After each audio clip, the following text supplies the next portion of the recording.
What is going on, guys? Welcome to another episode of Second Guessing with Stressin. I'm your host, Garrett Williams, aka Texans commenter. And the Texans bye week is finally over. We're finally back into game week. Man, it felt like forever. Obviously, it was an early bye. But given last year having an extremely late bye, I think most of us would prefer to have it early this year. But it's kind of been fun on my end. Normally when I do my weekly show, which, I would love to do more than just one, but given my schedule, like I said, I kind of just go long form content and binge it out. But, um, obviously Sunday, you're able to watch other games stress free. Plenty of angles to watch every NFL game with the Texans lens, whether it's the AFC South, the Colts, and the Jags, and the Titans, obviously, or other agendas you have. If me personally, rooting against certain scenarios of players that are hyped up over CJ Stroud, stuff like that. So but the big thing what I want to say too is like that I kind of enjoyed is like I've had more time, probably too much time, to now dive into our matchup with the Seahawks. Definitely over analyzing it. So but now today we can do a show fully talking about our matchup rather than recapping the previous game because there was no game. So this will be fun. It'll be very super in depth. I plan on writing an article which will basically encompass everything I'm saying on here and include like tweets and clips and highlights and sound bites. But we'll do a deep dive in, and I'm feeling I feel like it'll be a good matchup. But shout out to chat. We got DQ, done with the H's. King Colby says blessing or stressing. I'm blessing, man. Always blessing. I'm definitely blessing now. Still feeling good about the Texans. Feel good about the matchup. Texan Swarm says something I would like to see D'Amico do more on third down is a cover zero blitz and trusting on other teams' best receiver. I would like to see the defense blitz more. That's fair, but what we're doing is working. One, number two, Matt Burke is calling plays now, but I mean that's still I get your point. And yeah, I mean I get it. Like if the games are close in the maybe in those first three games, but obviously the last couple games it doesn't really matter. But if you don't need to, then you don't need to. But I do agree. Like if there is games where we need to make something shake, but I don't think this will be that game because you can't afford to let JSN get a deep shot. In my opinion, he's playing like one of the best receivers in the league right now currently. Let me check IG. We got some comments over there. We got D Good Speed says Texans 27-24. Caden Dad 1 says Texans 34-13. Man, I'm loving the vibes, loving the energy. I mean, I haven't really, obviously I interact with a lot of you all mostly on Twitter. It feels like people are, kind of in the middle, but obviously people are scared of the Seahawks and they're a great team. But we'll dive into it, but I feel pretty good. And, I don't ever want to be too confident. And like when I'm online too, like I don't like talking shit with other fans. I try to have like dialogue and hey, here's my opinion based off these stats. This is what I believe. No matter what the angle is, but Colts fans and Jags fans, I do like post stuff that's like pokes fun and it's all tongue in cheek, but like Colts fans, Jags fans have been out of control, the past couple of weeks thinking they're, on king of shit mountain, I think they're the best thing out there. And I just like, let them talk like, all right, y'all are, way hyping up an early start to the season, Colts fans in particular, you're a good team, but hey, like look at who you've beaten as well, but it is what it is. But what even like Seahawks fans, like they're coming onto my post talking crap and like, it's just like you can't even talk. There's been like a couple where it's like, hey, like I believe this, like, oh, I believe this, like, oh, that's a good point. Okay, that's a good point. Like, yeah, you can have dialogue and you can be like, hey, I think it'll be a good game. Instead of like, oh no, bitch, we're gonna beat y'all. Y'all suck. Like, golly, dude, like too many trolls on X. I mean, it's probably my fault for engaging with them, but sometimes I can't help it. D Good Speed says longest bye week ever, many offseason facts. And then yeah, just real quick on the bye too. So, obviously. It's almost like an extra bye because first off, CJ Stroud didn't play a good amount of the fourth quarter, so he's had a bye since then. And then now we play Monday night, and now it's at 9 p.m. So it's like as long as you'll get in the early part of the season. So This will be good though for some good much needed rest to get guys ready for the real back half stretch of the season. Obviously, you'd like it right in the middle, but hey, I mean, it still came at a good time regardless. We got some guys to get healthy like Sting. He's been playing through an oblique injury. He's still playing at a pretty good level, but you can tell it's kind of affected him here and there. But now you hope that he's, back to himself or closer to 100% and in a matchup where he can hopefully shadow JSN or at least, cover him for most of the game. And you got guys like Danico Autry and Jalen Reed who are coming off they just opened their practice window. So who knows, maybe they're able to mix in. And you got some interesting decisions to make there on the D line. Who's going to be the odd man out if you bring in Autry? And so it's good in that regard. It's good for a game planning regard. Like, yes, it kind of sucks to kill the momentum we just had, even though we beat bad teams. But you got a lot of confidence in that Ravens game. I don't care who it was out there. Like, the play calling was excellent on both ends. The execution was excellent on both ends. The processing, the reading, the going through progressions, the decisions were elite by CJ. So, but that still has to stick with them. But now you've had a long time to prepare for the vaunted Mike Macdonald defense. Mike Macdonald is good. He's a great elite defensive coordinator. He came from the Baltimore Ravens. We've played him plenty of times over, when he was in Baltimore. And then with the Ravens now, Zach Orr was their coordinator. Obviously nowhere near as good, but has different teams, different personnel. Struggled mightily this year. Struggled early last year, but righted the ship late last year.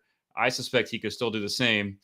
And it's a similar scheme and system. He's running the same concepts, but you talk to Seahawks fans and, oh, he's a wizard. You can't prepare for him. Like, he's doing things that no one in the history of the NFL has ever done. He's dropping this guy and doing this and doing that. Like, in the NFL, in a football game, you can only do so much. There's not like groundbreaking innovation. Like, you might have a little wrinkle here and there, but like concepts and schemes overall are pretty uniform. So, but if you talk to some Seahawks fans, like, you can't even go back and forth because, like, Mike Macdonald, wizard, you can't, nope, he's going to out scheme you and da-da-da-da, like, nope, you're screwed. And like, all right, dude.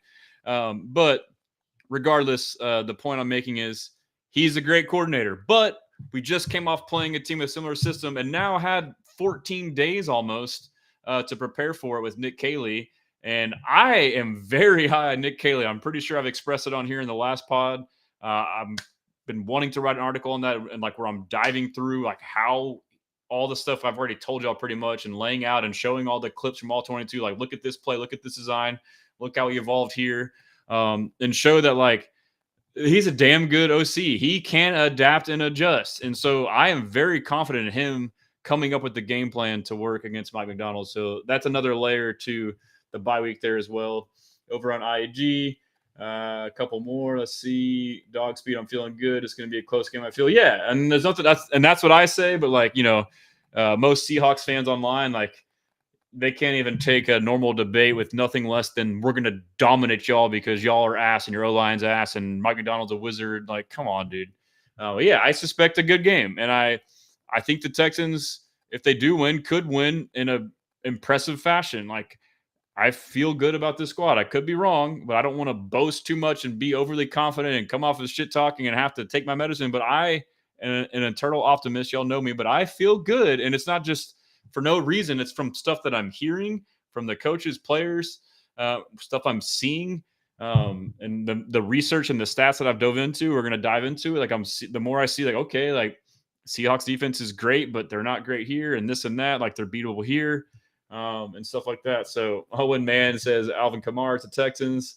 Austin Luke says Dak clears. I'm not sure he's talking about Dak over CJ. Yeah, it's all, situational. Davin Stonka, did DJ want Petrie position?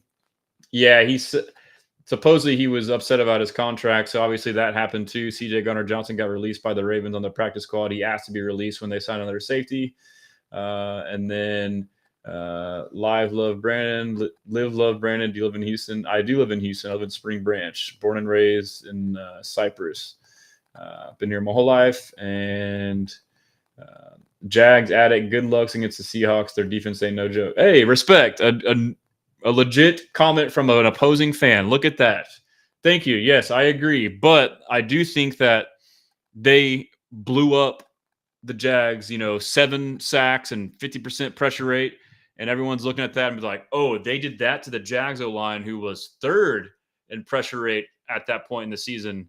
So now they're going to go into Texans O-line, who everyone thinks is the same from last year. Oh, the Texans 32 ranked O-line going into that defense that just dominated the third best Jags pass rush. It's going to be crazy. Like, no, it's all BS. Like, you got to dig into it. One, the Jags were third in pressure rate going in prior, but their opponents that they played were all terrible pass rushes. Like, besides us, but our pressure rate percentage is not very high because every team that has played our pass rush, they know how elite Will Anderson Jr. and Daniil Hunter are, that they don't give them a chance to change the game. They throw quick game. They throw screens. They don't throw the ball down the field. So, but the Jags, they played, the Niners don't have a good pass rush. They've played, I'm trying to remember off the top of my head who else they've played. The Bengals have a terrible pass rush.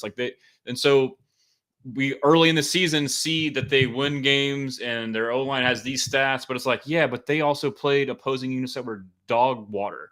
And so that's part of it, why they did great against the Jags O-line. The Jags also had a rookie 7th-round pick backup center starting his first ever game against Byron Murphy in that front. I mean, shit. And also, it's Trevor Lawrence. Like, yes, he's gotten better and he's average. I would say average to below average. People call me a hater, but that's my personal opinion. Maybe he's slightly above average. But the fact is, and I've argued with Jags fans and it gets personal, but like, to me, he was responsible for a good share of that. I know there's like stats that can say percentage responsible, but like the time to throw was over 3 seconds. His average time to throw like all season was like 2.6 or 2.5. And yes, part of that can be from scrambling. But if you watch the film, there wasn't a lot of that. I mean, or if he did, it was late. And then you can argue, oh, well, his receivers weren't open. I don't necessarily agree with that. And they had 3 defensive starters in the secondary out: Julian Love, Witherspoon, and forgetting the other guy's name off the top of my head. But they had 3 defensive starters out. So you're telling me those receivers weren't getting open? They were wide open all game. It was, to me, a big part of that too was Trevor Lawrence. He's notoriously bad against zone.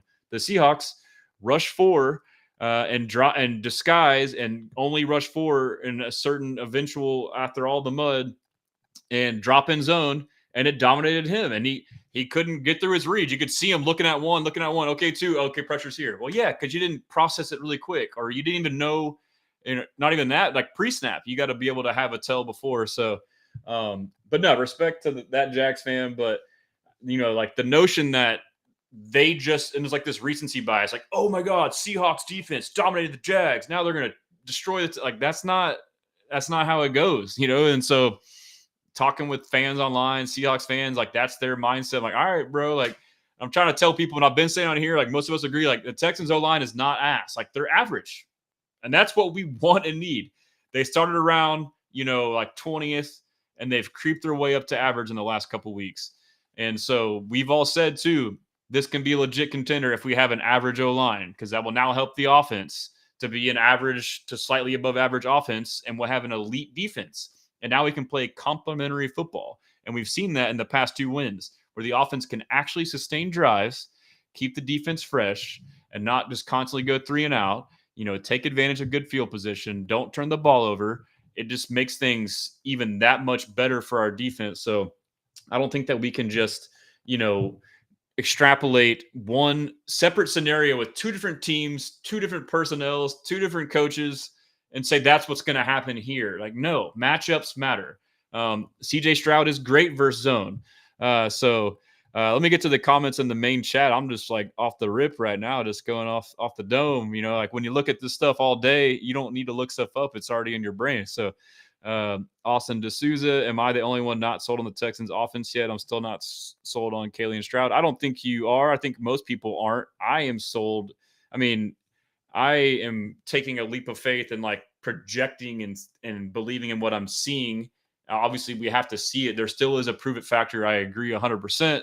obviously the opponents is definitely a legit concern. But me personally, I'm taking a leap of faith and saying like I'm the type of person, whether it's like making if it's called a prediction for a reason, in my opinion, I predict that we will be a great offense based off of what I've seen. I'm not going to wait to say it, and I could be wrong, and so I have to live with that. But I totally get if people don't see what I see, or they don't want to make a projection or prediction and then be wrong. But it's definitely a good topic, and we'll have a much better idea, regardless, as a whole, as a fan base, after this matchup against a supposed very, very good defense and a very, very good coordinator. So Corey J recently came across your channel, locked in, great content. Hey, I appreciate that, brother.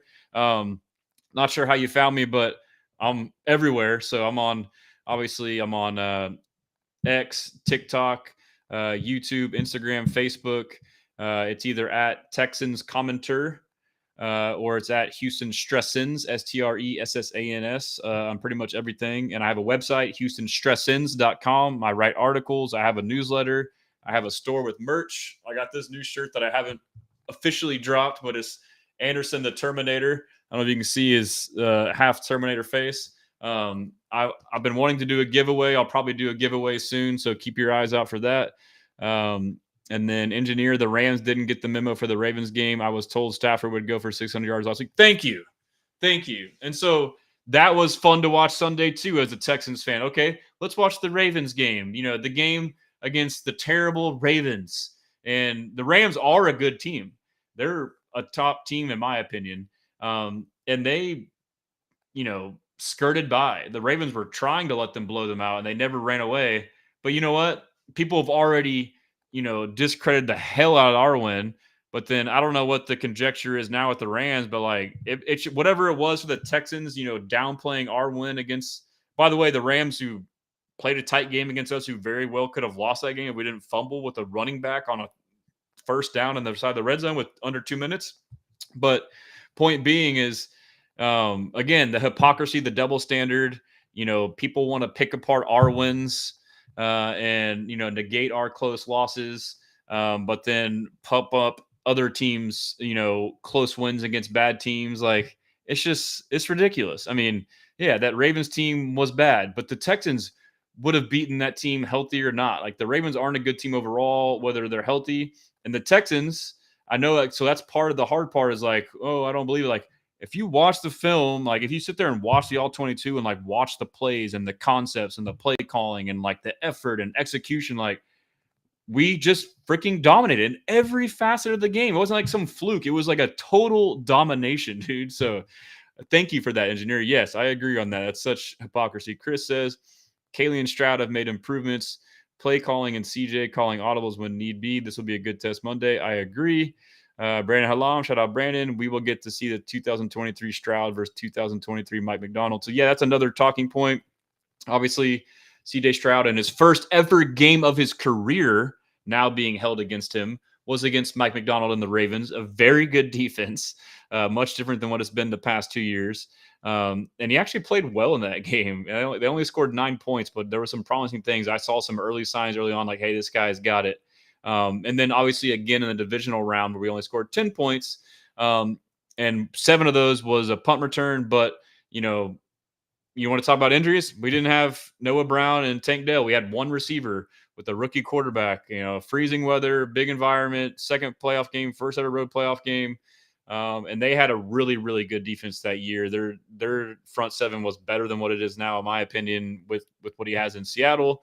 That's not to say their front seven now isn't good, but so that's an element of it there too. But in that game too, I was at that game physically in M&T Bank Stadium, cold as hell. Like I've never been that cold in my life. Like my hands were numb and toes were numb. But in that game, the thing that killed us was CJ kept trying to go deep. He was still very young. He wasn't as disciplined as he is now. Playing off and zone, and he kept trying to go for the home run. He could have ran for yards. He could have hit dink and dunks. So yeah, rematch. And DQ, I'll be in Seattle next week, he says. All right, let's go, baby. And yeah, the game's at 9 p.m., so we'll be up late. I've been wanting to live stream a game, like just my commentary, just hanging out with the boys. But it's always hard on Sundays with family and kids. But hey, now that it's at 9, I might as well stream. I'm debating doing that. So hopefully I might be able to do that. Texans swarm. The Texans are first in explosive pass rate against zone, 31st against man. When you watch the film, did you notice why that is a thing? I saw that stat going around, but let's see. First in explosive pass rate against zone, 31st against man. This is our offense versus the opposing defense, or vice versa. Let's see. The Texans are first in explosive pass rate against zone, 31st against man. When you watch the film, so that is the offense. Against zone is like we get zone all the time. CJ Stroud is a respected quarterback in this league. He gets a lot of the too high shell that we're tired of hearing, but he tells us. And that's why we don't get huge explosive plays, because they have now forced him to be a disciplined dink and dunk, death by 1,000 cuts. This is what he said. That's the way our offense is, and it's the way we're being played. And so you have to take the little shot, take the little shot, take the little shot. Boom, now you get a deep shot. And you're not going to get them that often. So, and I'm not sure exactly how that's calculated, but explosive pass rate against zone, the rate, I don't know what the rate is. Like, is that every time we throw it deep, it converts? That would make sense because we probably don't throw it deep very often, but when we do convert. So I'd imagine that's part of it. And then on the flip side, why we're 31st against man, to me, that would just be the pressure. I would assume that when we do see man, it was early on in the year, in probably most of those handful of games. And it was probably, first, man, you get it in the red zone a lot. So you can't get an explosive play, which I believe is 20 plus yards. You can't get an explosive in the red zone. We've crushed man. We crushed man, pause. we crushed man coverage against the Ravens in the red zone our last game with a bunch of great schemes in motion.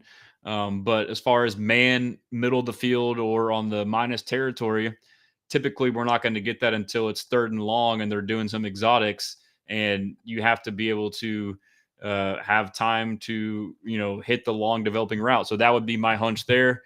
And let's see, Ethan Promise, D'Amico Ryans disrespecting JSN. That is false, 1,000%.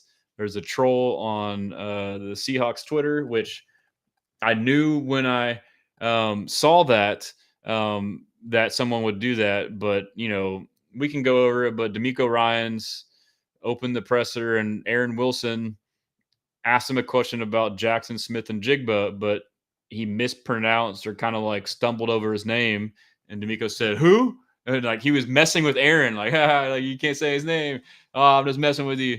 And it's like, no, JSN's great, blah, blah, blah. He's one of the best players in the league, Pro Bowl, blah, blah, and then like went on a rave about him. But, some little troll clips him like, oh, he doesn't know who JSN is. He's, he's trolling him. Like, that's just, you got to be able to, yeah. And so now this Ethan guy, like, dude, you're an idiot. Like, you really believe that? And now you're making these comments? Like, you must be a troll too. Smuggle Buns, I'm so excited for Monday Night Football. Texans going to take the win. Facts. DQ says Colby most definitely not going. Over on IG real quick. Let's see what else we got. Mike up next says, man, facts. Seahawks fans been talking crazy.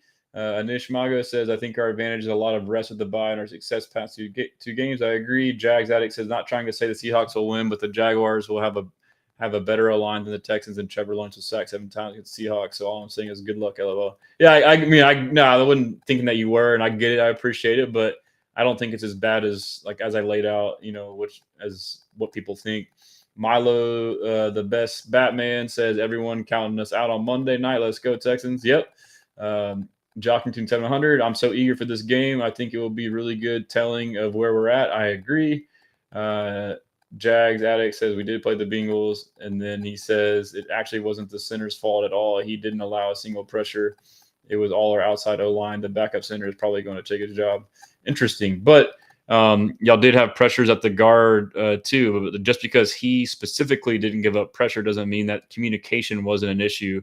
And communication is a huge thing, especially when you're playing against a defense that runs a lot of stunts. So, and does simulated pressures and looks. You got to be able to ID the protection. So, there is some hidden value there. Jockington, I'd love to think we keep the momentum from the Titans and Ravens, but I do think we have a critical situation. And then Jockington mostly stemming on if Nick Caley can build on what's been working. I agree with that. Abdul Ghani says we heard the same thing last year at the Chargers, and we saw what happened. That's a good point. Yeah, no, that's a good back and forth to Jags out. I appreciate your back and forth. Like, this is respectable. Like, you don't have to, you can be an opposing fan and you can have a good back and forth. I mean, I respect what you're saying and I agree, dude. And so that's good dialogue in there. Big the Don says we need to get Jaden Higgins in the game. He's open deep a lot, like Hopkins and Will Fuller. He is, but I think they got a good mix overall. Xavier Hutchinson, where he has provided value is run blocking, motioning him into the box on the insert motion and now going up into the C-gap blocking. He had a lead block on that Nick Chubb touchdown against the Ravens. And now you can run play action off of it. Now he's in there blocking guys and then releasing late and catching touchdowns. Higgins can continue to try and do that same thing. But I agree. I mean, we got to mix it up. And so I'll get to some more comments and I'll start diving in a little more on like actual game plan that I've kind of thought of what they could do and stats and all that good stuff. And then, okay. Ethan says he read, go watch the interview. There's just, that's a good reminder to not be so reactionary. 119 dozen 5-5 sweat. Seahawks are good top to bottom. That's a good football team. I was very impressed. I don't typically watch them very often. Yes, they are a good football team, so it'll be a good test. I'm, excited for the game. King Colby represent for the H, bro, F Seattle. Yeah, have fun, dude. Hold it down. And then 119 dozen says, what's the logo on my hat? This is the Cardinals. That's UIW. That's where I played football at Stephen F. Austin and then at Incarnate Word. And that is where Cam Ward went to college, in which I have a autographed jersey from Cam Ward from Incarnate Word that is going to someone. But that's Incarnate Word, FCS school in San Antonio. King Colby, we wish we could have gotten Byron Murphy, but I'm glad we got Kamari. Yeah, for sure. Chris, other fans forgot we played the Rams defense the first game of the season. Facts. Neil M, I just want Texans to show up for Monday Night Football late night. Offense has to be ready and no silly penalties. I agree. So penalties, obviously a big deal. Crowd noise is a huge factor. And I don't even know what they call their stadium. In the Seahawks stadium, the 12th man. Then D'Amico with John Harris and Mark Vandermeer was asked about that today. And he said the best way to negate that is making plays. And he's right. I mean, if you sustain drives, keep the chains moving, you keep the fans out of it. You stay out of third and longs. They don't really get high. If you kind of keep the ball moving, and it's true for us too, like it's tough. Like if you become a decent offense, none of that should be an issue. So J.J. Sugar, must-win game coming up. This game is huge for the narrative around the Texans. Yeah, I mean, I mostly agree. Like, it's a big one. Yeah, I mean, it's big for that, and it's big for the momentum to continue. Like, it feels like we were in this rut, even though the losses were close. Things are changing, lesser opponents. Seahawks being touted as a very underrated, one of the best teams in the league. On the road, good defense, all that stuff. So yeah, it's a big win, but also record-wise, you're 2-3, going to 2-4 versus 3-3 is a pretty big deal, especially given the Jags and the Colts record. Shout out Corey J on YouTube. Taurus Brooks Kurtz on YouTube says, who's going to be the main defensive matchups against Nico? And so they're going to run zone. I mean, they may run some man. It depends on the health of their secondary. Witherspoon, Jordan Love, and why am I forgetting their other corner who was hurt? I know one was, I think both of their corners will be back. 'Cause I believe we can go over the injury report, but one was, and we will know tomorrow. I believe both teams have their first practice tomorrow. One was out with the knee. I believe it's Witherspoon who played and been hurt. And then I believe the other corner, again, I'll pull up his name in a second, had a concussion. So I would just expect him to be back after 1 week. Who knows? And then the safety, I'm not sure. Colby Gaming, Garrett has great content and authentic, and he is us normal everyday fan. Yeah, I'm a fan. So I don't know if this term has been coined, but I call myself a fanalist, a fan analyst. I'm one of y'all. I'm one of us. Shout out Killer Cow, my guy. What up, Stress? Checking in and keep up the great work, bro. Texans on 3. Send our respect and support. Hey, I appreciate it, man. I haven't really been able to tap into all the other great Texans podcasts out there. So if y'all don't follow and subscribe, Texans on 3. They got a great show, and I believe they do it at least once a week, if not twice a week. But I usually try to tap in like y'all are tapping in now to other shows and show love and talk ball. But during the season, it's just been crazy, man. Like the content, and then just work and family life. Like I'm trying to do too much, but if I could, I would be able to be right there with everybody. But keep up the good work as well, Cal. I appreciate that. DQ says it's going to be cold in Seattle. Oh, cool. I didn't think about temperature. And then I forget about weather. Rain is a factor too. But Jacadon says Nick Caley needs to call good plays like he did against Baltimore. I agree. No reason to think that he won't, especially coming off the bye. And then he says O-line has to protect CJ, take advantage of Seattle's injured secondary. Yeah, so that's our big advantage.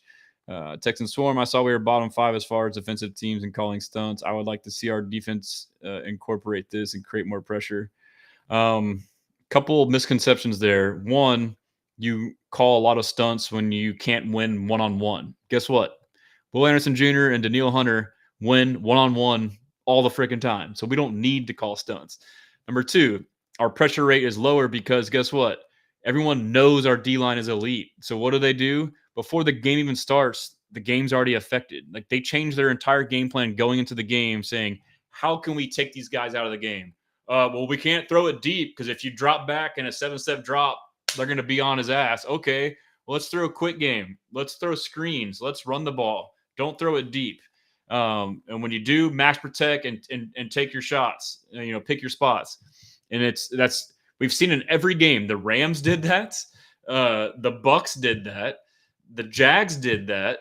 The Titans did that. And the Ravens did that with Cooper Rush. No one really took deep shots. And even the Ravens, when they were getting their ass kicked, took like 1 or 2 deep shots. When they had to, they still didn't want to do it. So sacks and pressures in that regard for our defense. Oh, why are our total pressures? Why is our pressure rate? Why are our sack numbers low? That shit don't matter. It's about points. We have the lowest points per game in the league by far. Like, all these stats are good, but you have to, for each team, you have to look at it in the whole picture. And so that would be my answer to that. Houston sports fan, when I lived in Seattle, and surprising, there was lots of Texans fans. So don't be surprised if you see a lot of H-Town fans. Oh, yeah, that'd be dope. King Colby says offense needs to do the same thing they did in the Ravens game. JJ Sugar, annoying people are still saying D'Amico disrespected JSN when all he had was praise, and knowing that people like that for clicks. I agree. People just want to say stuff. So King Colby says we don't really need to incorporate stunts when our front four creates a lot of pressure. Yep. That's right. And he says, but we could create different looks when I think about it. Yeah, so I don't mean to be dismissive of that comment. Yeah, we probably could. And you'll see them more on like 3rd and longs. And if it's multiple 3rd and longs in a close game, but again, especially early downs, if you run stunts, you're leaving gaps. Like you have guys moving, and so you're moving out of your spots. And so the Seahawks run a high amount of stunts and high pressure rate. What do? You fucking run the ball right down their fucking throats, dude. Like, y'all want to do all this bullshit? Okay, we're gonna fucking run. That'll cut that shit out. Like, you want to do stunts? Fine, we'll take the 3-5 yards every time. So that's part of it too. Like, we want to stop the run. So to us, when you have the ability to win one-on-one, it's not worth trying to help these guys with stunts and sacrifice potential gains in the run. Or not only that, but now there's rush lanes or passing lanes that open up. It changes the whole picture when you do that. So Rich Boy Jay, we are so overdue for a good primetime showing. Although facts, we need it, bro. Yeah, we've had some stinkers. We've had some good ones, but we've also had some stinkers. Most notably the loss of the Bucks. That was terrible. Just the way it felt and it looked with the offense.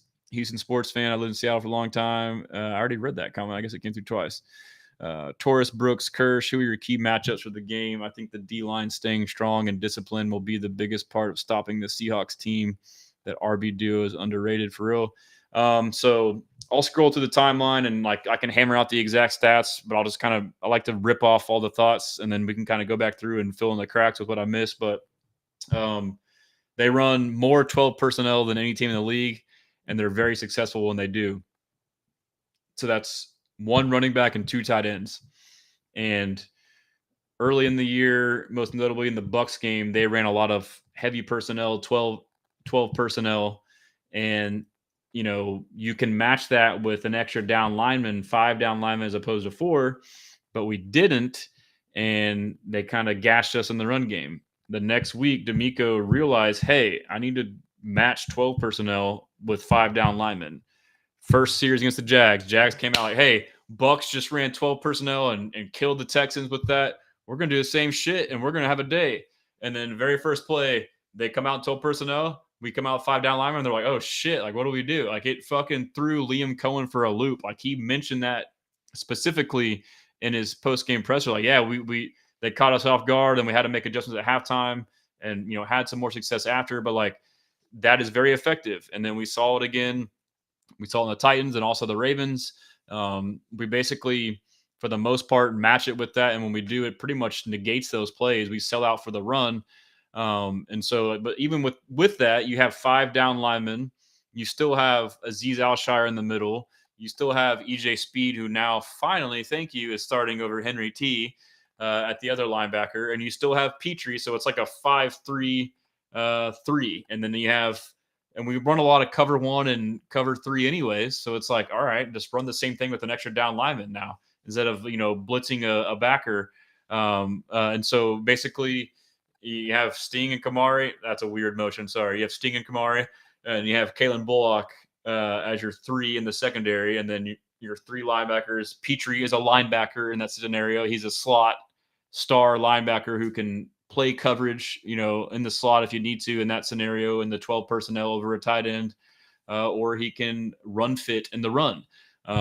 So that's not the answer to your question. It was a thought that came in my head, but the key matchups though would be Jake Andrews against Byron Murphy.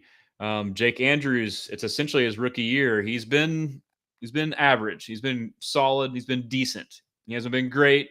He's had good moments. He's had not great moments, but he's been pretty much consistent and solid. So that'll be key to see is like, hey, don't let him dominate you. And then, something we need to lean on is Ed Ingram, dude. Obviously, there's been a lot of controversy around PFF, and, I've shared my thoughts with you guys here on PFF. To me, it's something that's subjective. Like, go with your eye and your feel and your gut first and then see that. And if it matches up, cool. If not, whatever. Part of it is they have like a rudimentary grading system that includes plays that don't count. And so it may not feel like the performance, but regardless, I say that to say he is the number 1 rated overall guard. So, you can argue, okay, well, maybe he's not the best, but I mean, to me, I don't know if he is the best, but like he's damn good. Like the film doesn't lie. It matches up, especially in the run game. He's now in a downhill duo gap scheme, and he's just mauling people. So run behind him and Titus Howard. And that'll be huge right there. And then other matchups would be their safety's a stud. Nick Amenwari. I wanted him. Called him Man of War. That'd be a good nickname for him. Out of South Carolina. I think went 2nd round. He's basically their Kyle Hamilton now. He's missed a couple games, but last game he was all over the field against the Jaguars.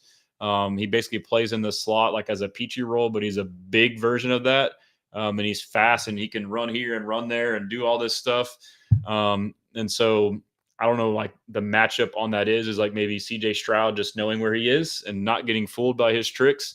And so that'll be a big key too. So Mike Macdonald, 3-4 defense, 3 down linemen, and 4 linebackers, which are 2 edges. So basically 3 tackles and 2 edges that are stand-up edges, and then 2 middle linebackers. And, they only like to rush 4. So between those 3, they kind of do all these games and guys moving around, and maybe this guy comes up and that guy dropping linemen and, blitzing linebackers. So it's not really a blitz. So communication key, causing chaos, but they could come out and throw a curveball and try and blitz us, which I would probably do if I was them. Because if you just sit back and zone, whether you have all these little BS little tricks or not, that's good for us. But the Texans' offensive game plan is going to be, I thought initially before this that, hey, I've talked about their offensive philosophy overall and identity is they want to run the ball, they want to be physical, downhill running. Don't lose yards at the least, get positive yards, 1 to 5 yards they're happy with on early downs to keep it to third and manageable to now. So where you can hit play action. You saw against the Ravens, play action was highly effective. Like almost all the passes we had were off play action. And that's part of it too is, shout out Jacadon, gave me a follow on IG. I appreciate it. And I'm getting to the comments there. I'm on here as well. I'm on a little ramble here, but kind of lost my train of thought there. I was talking about, what was I talking about? Running the ball against a 3-4 defense. I lost the thought there. Someone can fill me in on that, but yeah, we should definitely, I was talking about the offensive philosophy overall, and that's what it is. Like, we hate it. I know we hate it, but it does work. It is a sound. It is a sound philosophy to play complementary football. It's not sexy. We know how detrimental these third and longs are. So, it is, and you know what?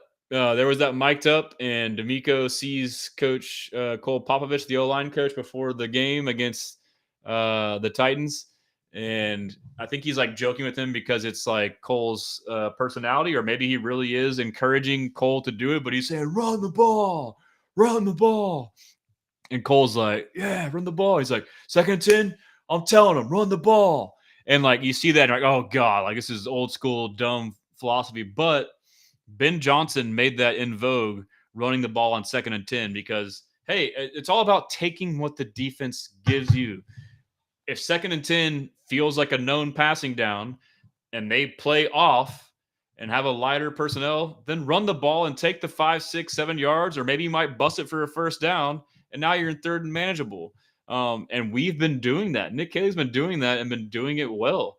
So yeah, running the ball, not only does it like get you positive yards and keep you out of third and longs, but it opens up the playbook. You can run play action. So that's a key on that.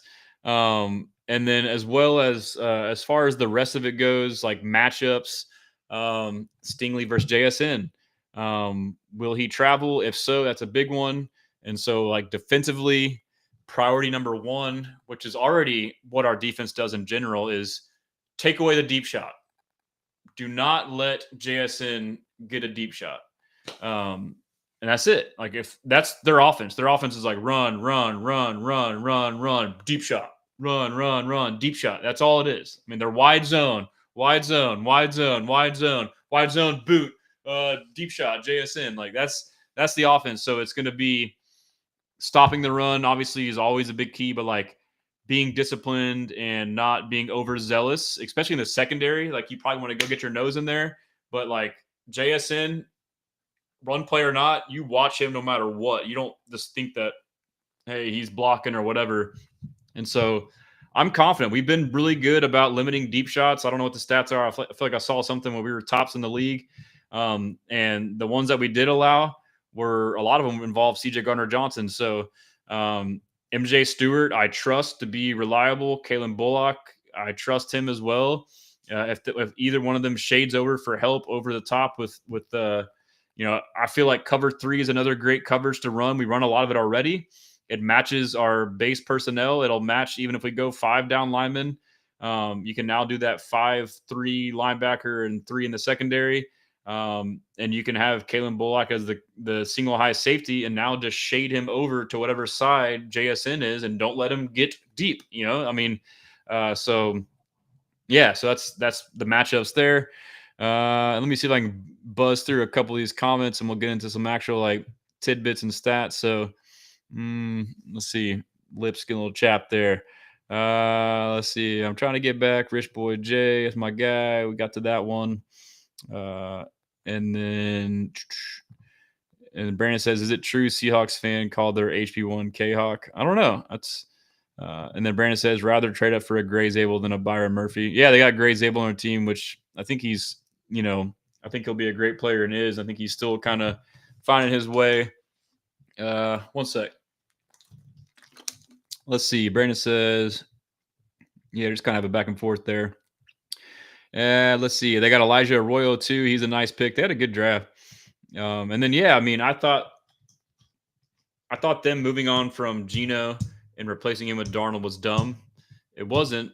And part of it is Clint Kubiak is their offensive coordinator, so they run the Shanahan tree scheme. They run the wide zone. So there's a wrinkle too. Hey, we know that shit. We should be able to stop it. I think, we can go through the stats, but I believe I saw something about our EPA against, wide zone rushes aren't great, but I don't know that we've really played a lot of wide zone teams yet this year. We've played a lot of gap, principal teams, but we should be familiar with, the philosophy and how to stop it.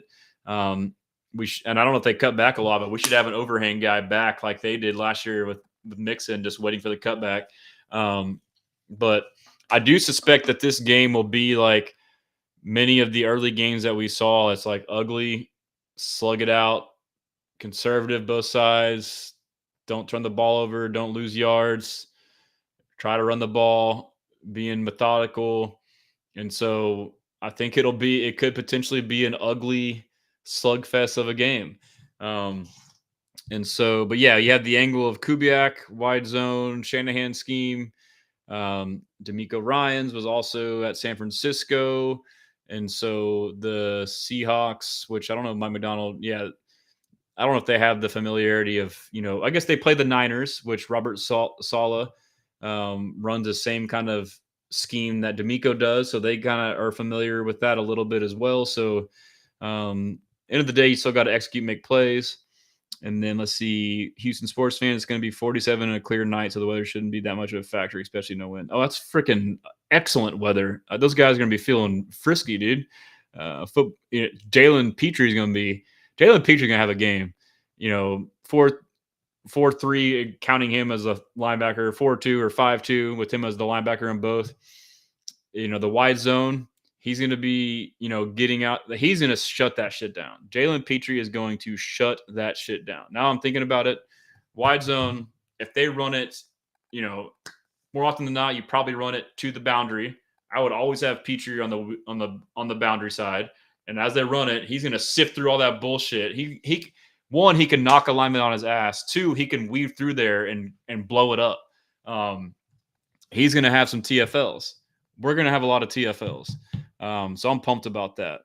And I think Will and Daniil can blow up and set the edge right away and force those cutbacks. So, yeah, you need to be Aziz or EJ. You need to be ready for that cutback. King Colby, talking about Arroyo. Texans Storm says, would you like to see any design QB runs for the Chargers do like Herbert? Yeah, I wouldn't mind it. And I was actually thinking, too, like this will also be a game where CJ needs to run more. Because they're going to drop back and zone. And, if it's not there right away and they're really soft and they're playing way off in cover 4 or something, and now you don't want to hold on to the ball too long for routes to develop, take off and scramble, or maybe you have a couple of design runs to soften the defense. Yeah, I'm definitely not opposed to that, as long as they're like executed safely and properly. Footballer 503, what do you think I should do in the situation? I have Darnold as my starting QB and Texans as my defense in fantasy. Should I start both or start Kyler? Me personally, I wouldn't start because I hate doing that. But also, I think the Texans defense is going to shut their shit down. We'll go through and dissect their games, who they've played, and is this being overweighted type of stuff. We'll do that now. But if Kyler's healthy, I would start Kyler. I'm not sure. I forget who they're playing. Shout out Ernest Rodriguez on Facebook. Great take. Points are the only stat that matters. Facts. And we need to increase our points on offense. Let's see. Okay. Hefe clutch. Defense needs to be fire and offense be decent. Get this W. Yep. Must stop the run. Yep. I agree. And let's see. Texans Swarm. Seattle seems like one of those teams that is better with the lead and playing time control with runs and play action boot. What do you think about electing to receive? You got some great questions, man. I appreciate these questions. No, I mean, I get the thought process, but no, we don't do that. We do not elect to receive. We defer. We shut their shit down right away. You go score, and then now you can score before half in that middle 8, and then score first possession, second half. So shout out Justin Friedman says, yo, on Facebook.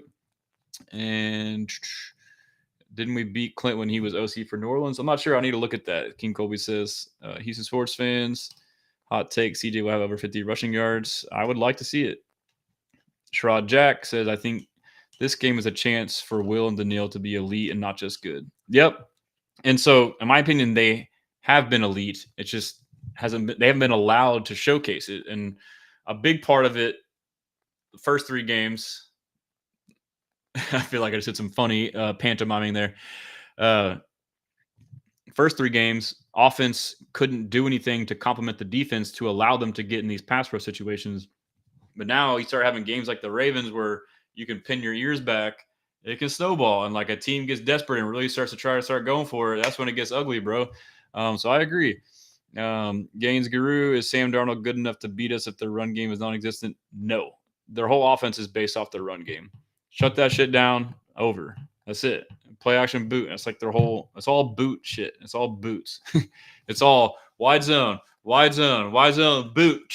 That's all it is, bro. Like, shut down the run and they're screwed. Shut down the run. Don't let JSN get a deep shot.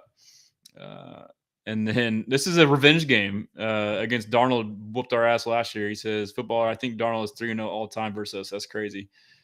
And then Houston sports fan, MJ Stewart is reminding me a lot of Eric Murray last year. Yep, agreed. Underrated and great player. Footballer, or he got beat once while he's with the Jets. Brandon Hallam. I wonder if we see Rankins get 3 sacks again versus Bradford like we saw him tee off on Alex Kappa in the Bengals game. Interesting. I need to look into that. And then Swarm says, do you think we will see variations with Will and Daniil lining up on 3rd and long with Autry on the opposite side? We have seen it already, rarely, but it's a look where they showed when Autry was healthy. Yeah, I mean, if he's back, that unlocks a whole other level of creativity. Jody Westbrook says Sam can sling it. What? Yes, he can, but I mean, a lot of it's because their run is so successful. Like when you have a good run game, it opens up the entire pass game. I'm not saying he can't sling it, but he's not just a shotgun. He's in a Shanahan offense, and last year he was in a Kevin O'Connell offense where we've seen how these offenses are, where they can take a quarterback. Mac Jones on the Niners, he looks fucking amazing because he's in this scheme that can make it easy for quarterbacks. Throw here, throw there, that's it. And run game, they make it very simple. I mean, we've seen it time and time again in the Shanahan scheme. All these quarterbacks thrive, and that's not a slight on Sam Darnold. It's just saying that, a lot of his success is based off of that. Good coaching and scheme matters, and a good run game definitely matters. So if the run game is shut down, it's going to be hard for him to drop back in a spread offense and pick us apart. That's not how that shit works.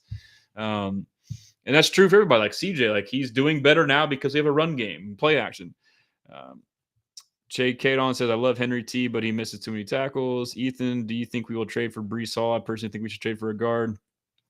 I don't think we'll trade for him unless Mixon is out and we don't know, so it's hard for me to say. I don't know if we will trade for a guard either. I think if any, should be tight end. But hey, I mean, I could be wrong, and we'll assess from there. And so, yeah, let's just go through. Let me see. Let's just where are the Seahawks? Where are the Seahawks? I'm gonna click on this. I'm gonna share my screen. I should be more regimented, but it's kind of fun just to naturally sift through this all. So.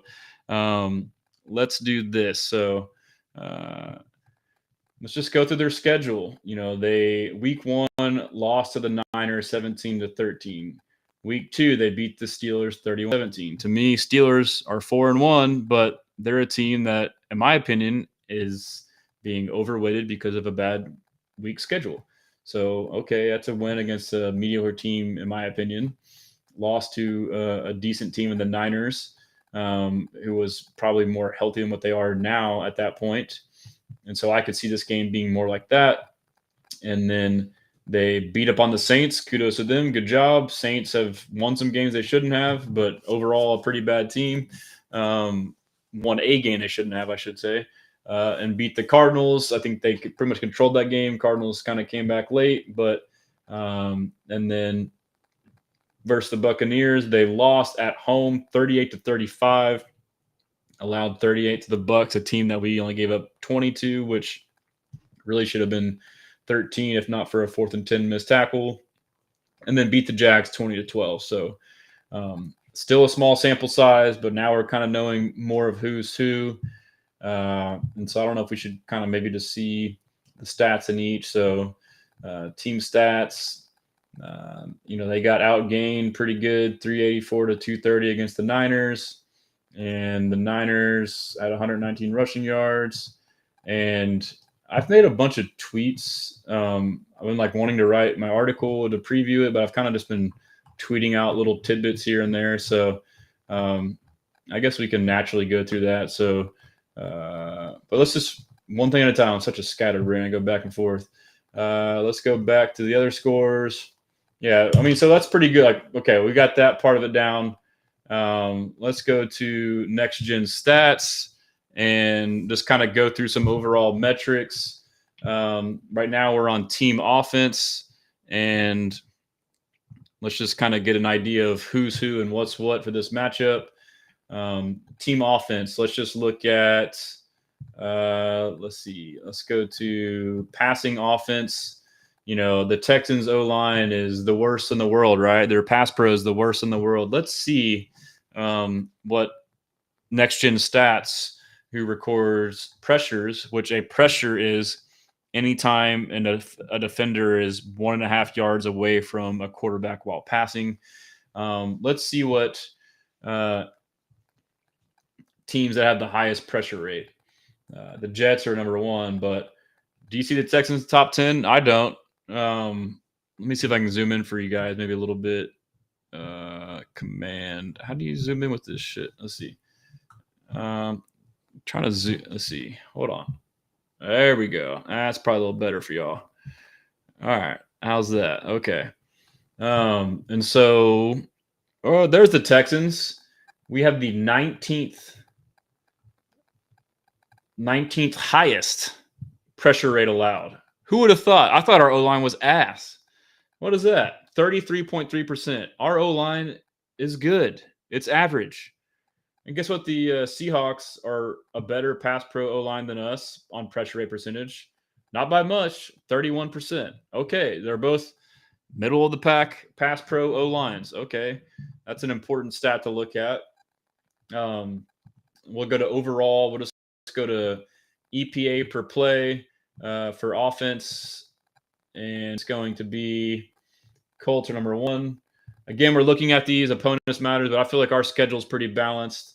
We looked at the Seahawks schedule; it's pretty balanced. Good teams, great teams, average teams, bad teams, whatever.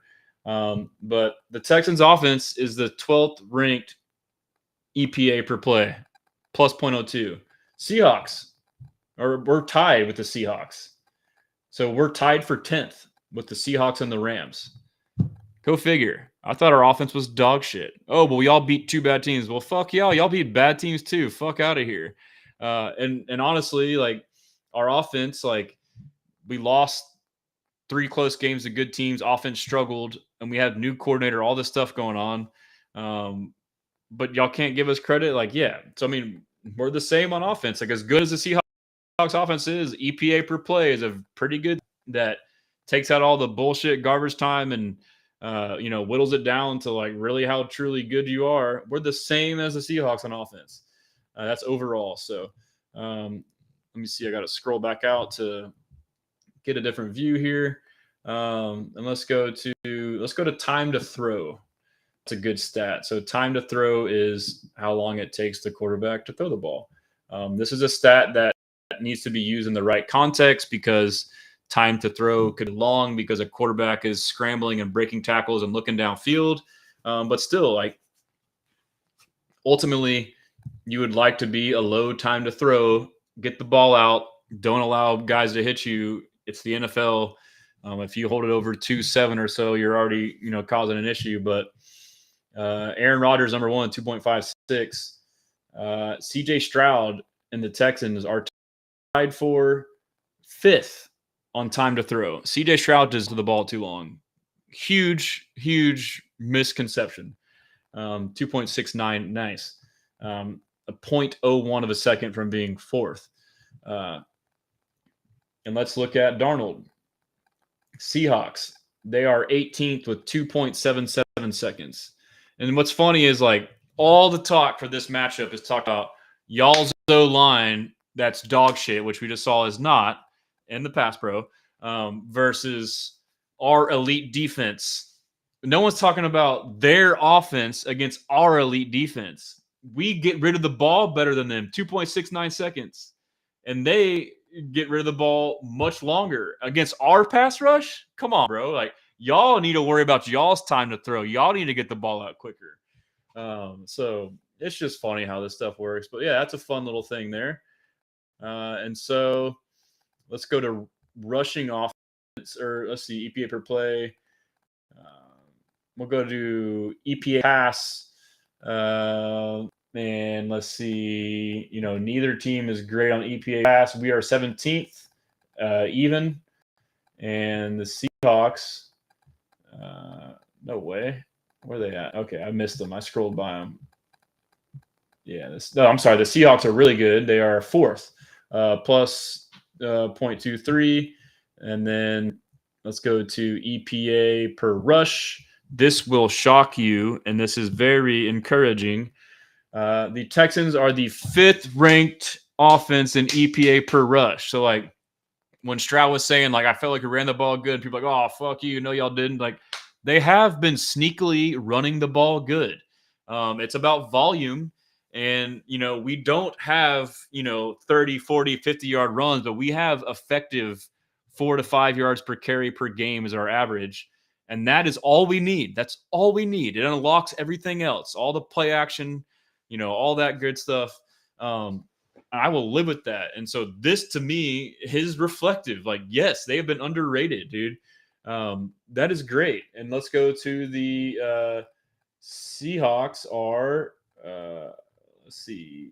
The Seahawks, oh my God, dude. They are 31st in rush, minus 0.2. Get the fuck out of here, dude. Come on, man. Let's go. I mean, come on.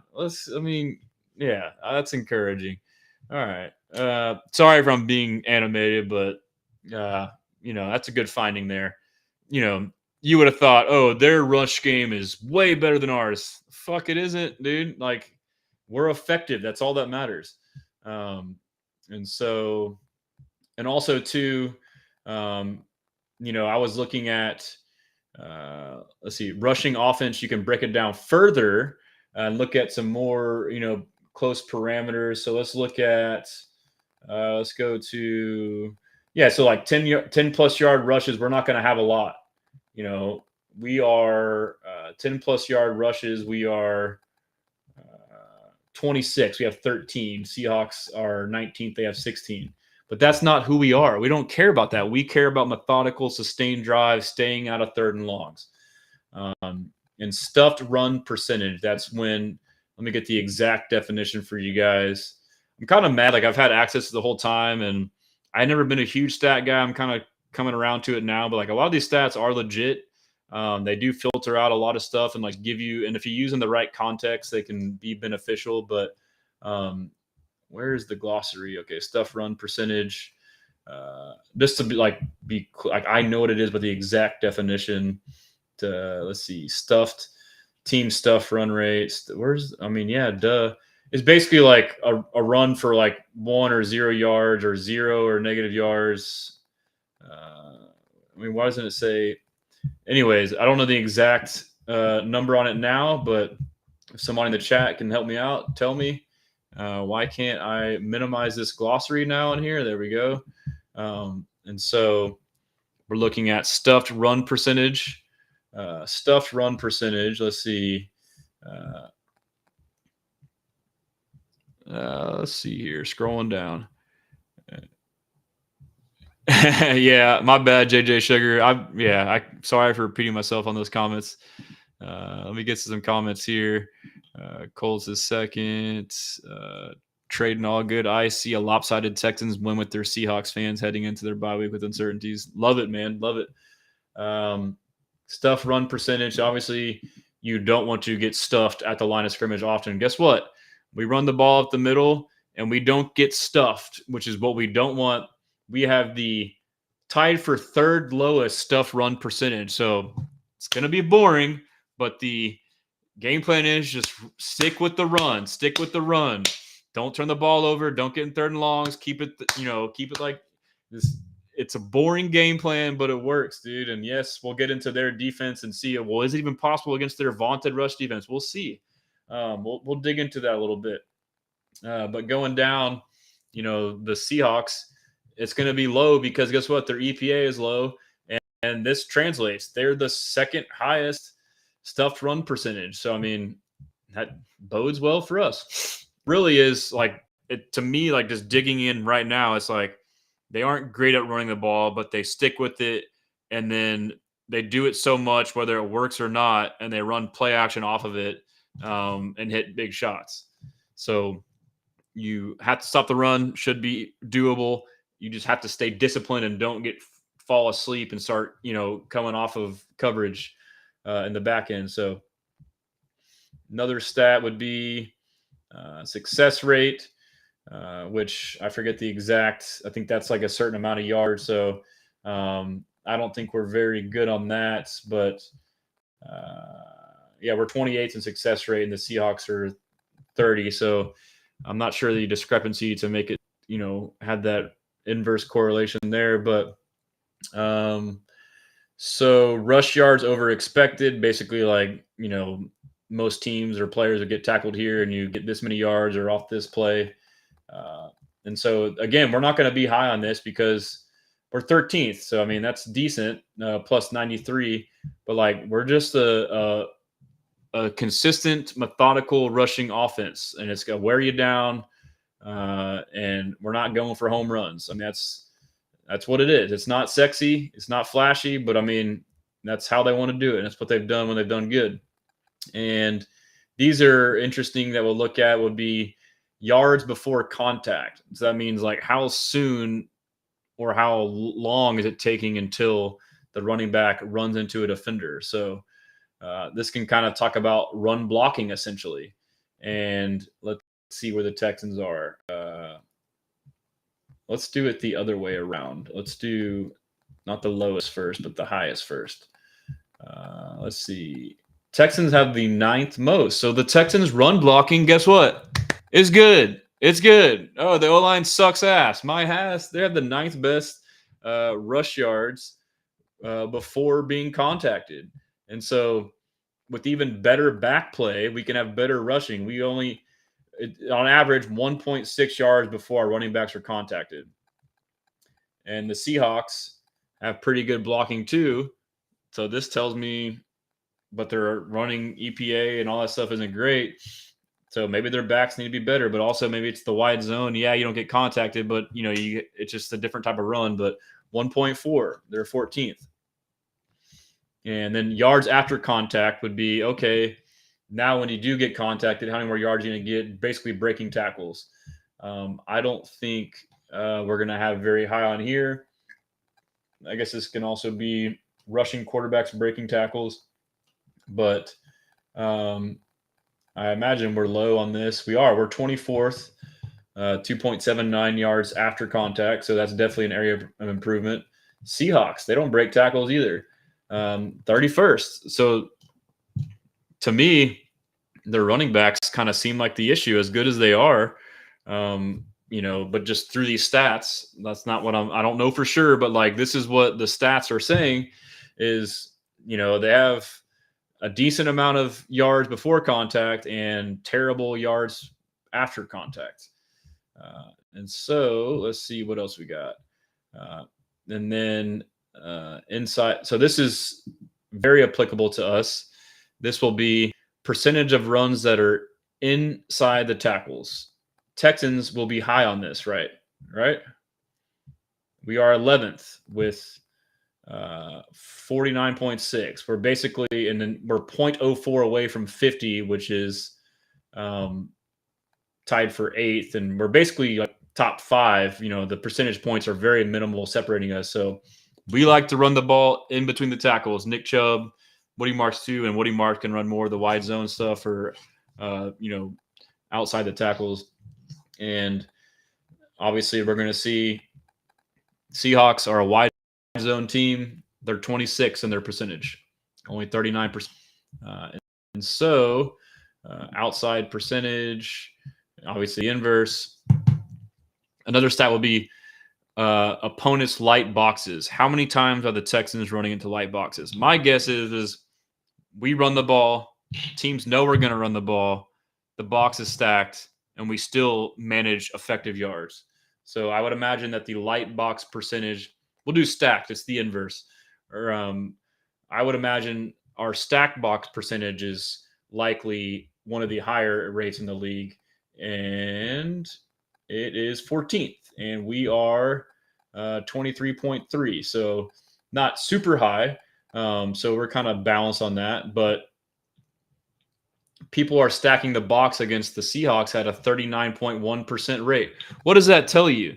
What does that tell you? Teams are stacking the box against them. Their rush offense isn't great on all these metrics, EPA and yards after contact. That tells you that Sam Darnold is playing well, but teams are saying, hey, Sam Darnold, you beat us. We're going to stop the run. You beat us. And also they run a lot of 12 personnel. So that's part of that too, is it already brings everything inside. So it depends on, the formations, and it can dictate where the defense is. So they like to have it all muddied in there. And so let's see. We will now go to defense. And I will get to some comments before I go to defense. Let's see. Going back through the comments, we got Justin Bright says, don't get overconfident, LOL. Brandon says, the Seahawks may have put their best gameplay on tape the week before we played them so our guys and coaches can see what they're not to do. Yeah, good point. Colby, Jags had number 1 rushing offense when we played them, and we shut that shit down. And Derrick Henry opposing teams' offenses don't worry me against our defense because they are that good. Facts. Again, number 1 because they played who? It depends on who they played.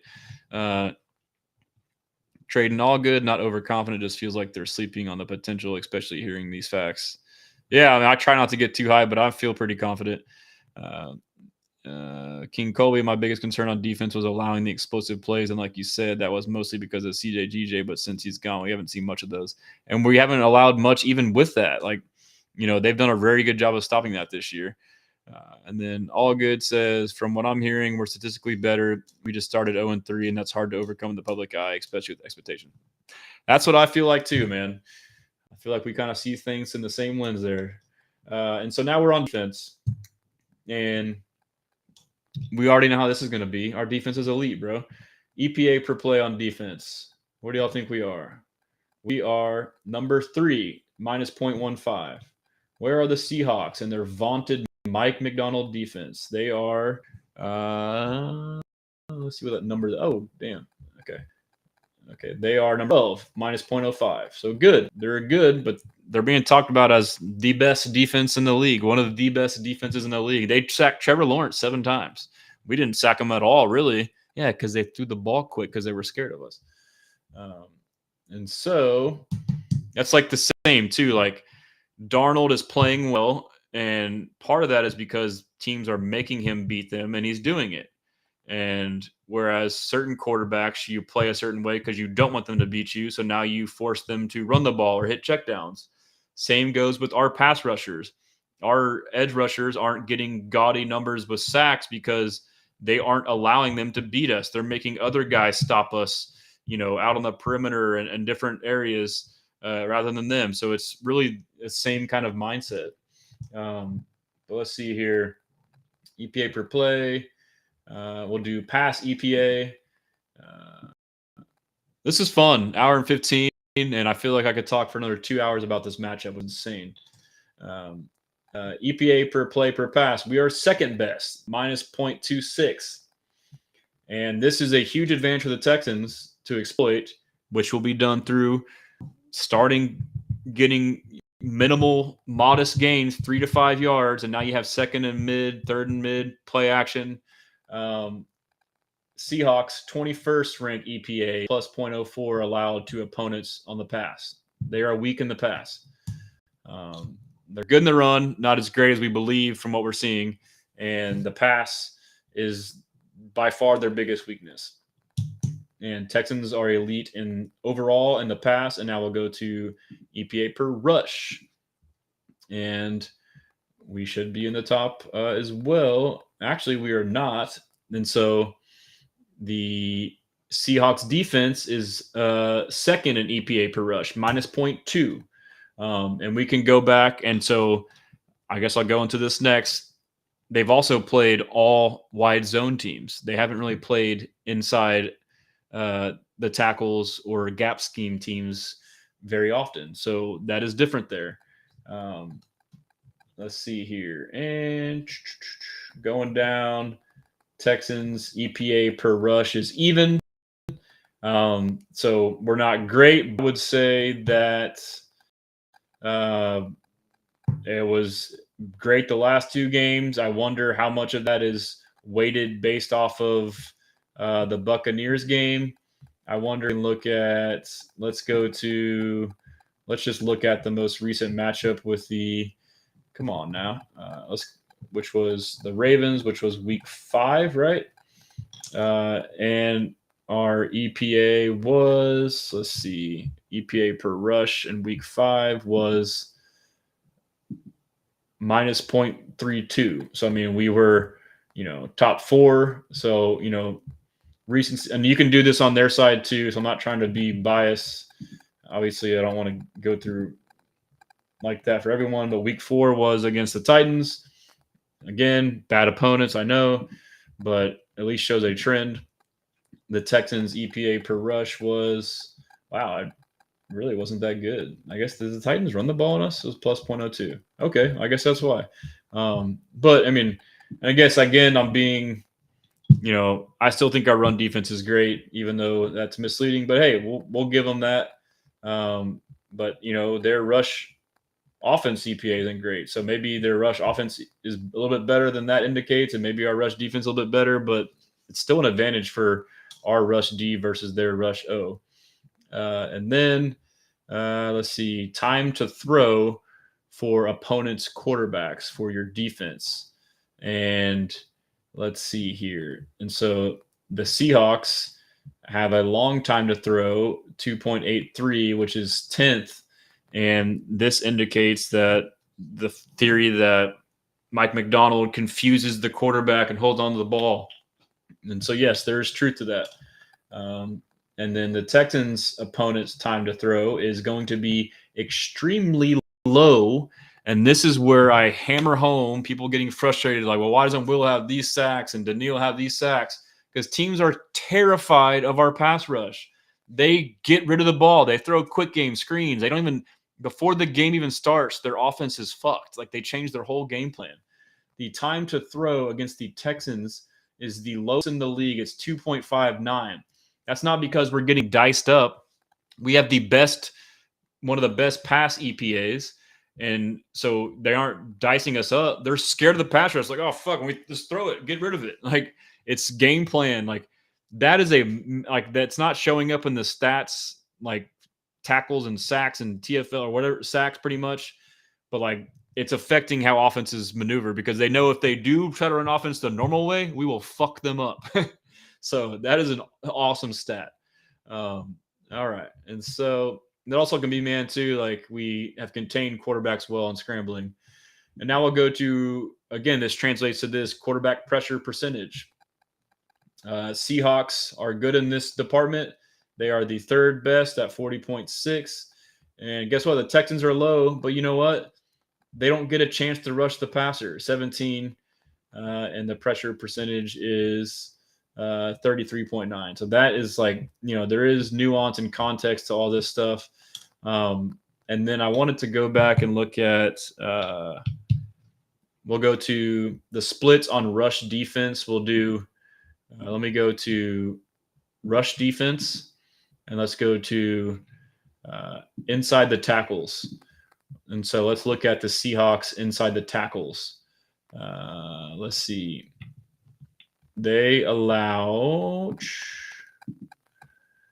the fewest rush yards per game inside the tackles. So that's going to be a test for us.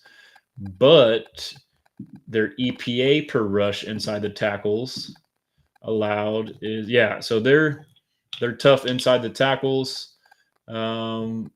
Man, I guess I read that wrong earlier. I thought that they were weak. Obviously, they got good personnel, but so that'll be tough. We gotta win that battle. Let's see, and then rush yards over expected, and so their rush yards over expected is, I don't know why I keep changing it. I just look at and so they're the best, and they're minus 1.29 in rush yards over expected between tackles. Is there a stuff percentage? 14.5%. So they're basically stuffing runs inside the tackles. But let's see, they've had 55 runs. Let's see. But like if you look at like the opponent's run plays, like other teams have 90. So, but like their volume is small. They have faced the second fewest rushes inside the tackles. So that's part of it too, is like teams haven't been, because they've been mostly wide zone teams, and maybe they don't do it as much because they're scared to do it. But so there's some, things to unpack there, and we'll do yards before contact per attempt. So we looked at it on the flip side for offenses. We already looked at it on the defense too, but now it's inside the tackle. So let's see. Texans are good at that. And this is the defenses. And, our interior rushing allows nothing. We stuff it. And so the Seahawks are 13th at 0.86. So you have the ability to not get contacted somewhat early. And then the key will be to break tackles up the middle, which yards after contact per attempt, they are second with only allowing 2.1. So we need to break the tackles once we go up the middle, and then opponents inside the tackle rush percentage. Yeah, if you look at percentage, they're going to be lowest percentage. I guess it's kind of not showing it right. And then let's see, stack box percentage. Let's see how often that they stack the box. The Seahawks stack the box. Ooh. So, this is all, you can kind of analyze and extrapolate these stats how you want. Maybe my opinion is not correct. But Texans, shit. Let me go back this way. I go back. Whatever. Let me just do it again. Okay, we're in rushing inside the tackles. Let's click rushing inside the tackles. Okay, cool. All right, so we were looking at stack box percentage, and the Seahawks have the fourth highest stack box percentage. So maybe we show them we have a mix-up. I mean, I'm overanalyzing all this shit. You just keep doing what you do. You do both. But if they're going to stack the box on inside the tackle runs, we need to run out of 11 personnel. We need to get them out of the box and then run up the middle, or get them in the box and run out wide. I mean, who knows exactly what that looks like, but it'll be a challenge. But I feel like there's stuff in there that's more encouraging than we thought in terms of, what we can look at there. And then now I'm going to go through, let's see, the insights for the game. So let me kind of zoom back a little bit here. Why is it doing that? Okay. There we go. All right. So we'll go to games and we'll click on some insights, and I'll rip those off for you real quick. So Sam Darnold has completed 39 of his 56 passes downfield, 10 plus air yards of 932 yards, 8 touchdowns, and just 1 interception this season. His 144.3 passer rating, 69.6% completion percentage. Nice. And 16.6 yards per attempt on such throws.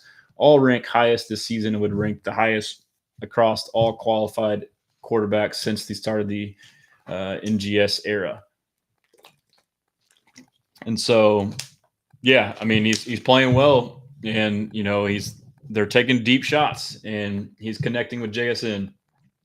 Will Anderson Jr. has produced 26 pressures on 125 pass rushes this season, giving him a 20.8% pressure rate, the second highest among edge rushers with at least 75 rushes. Who would have thought? Thought he wasn't playing good.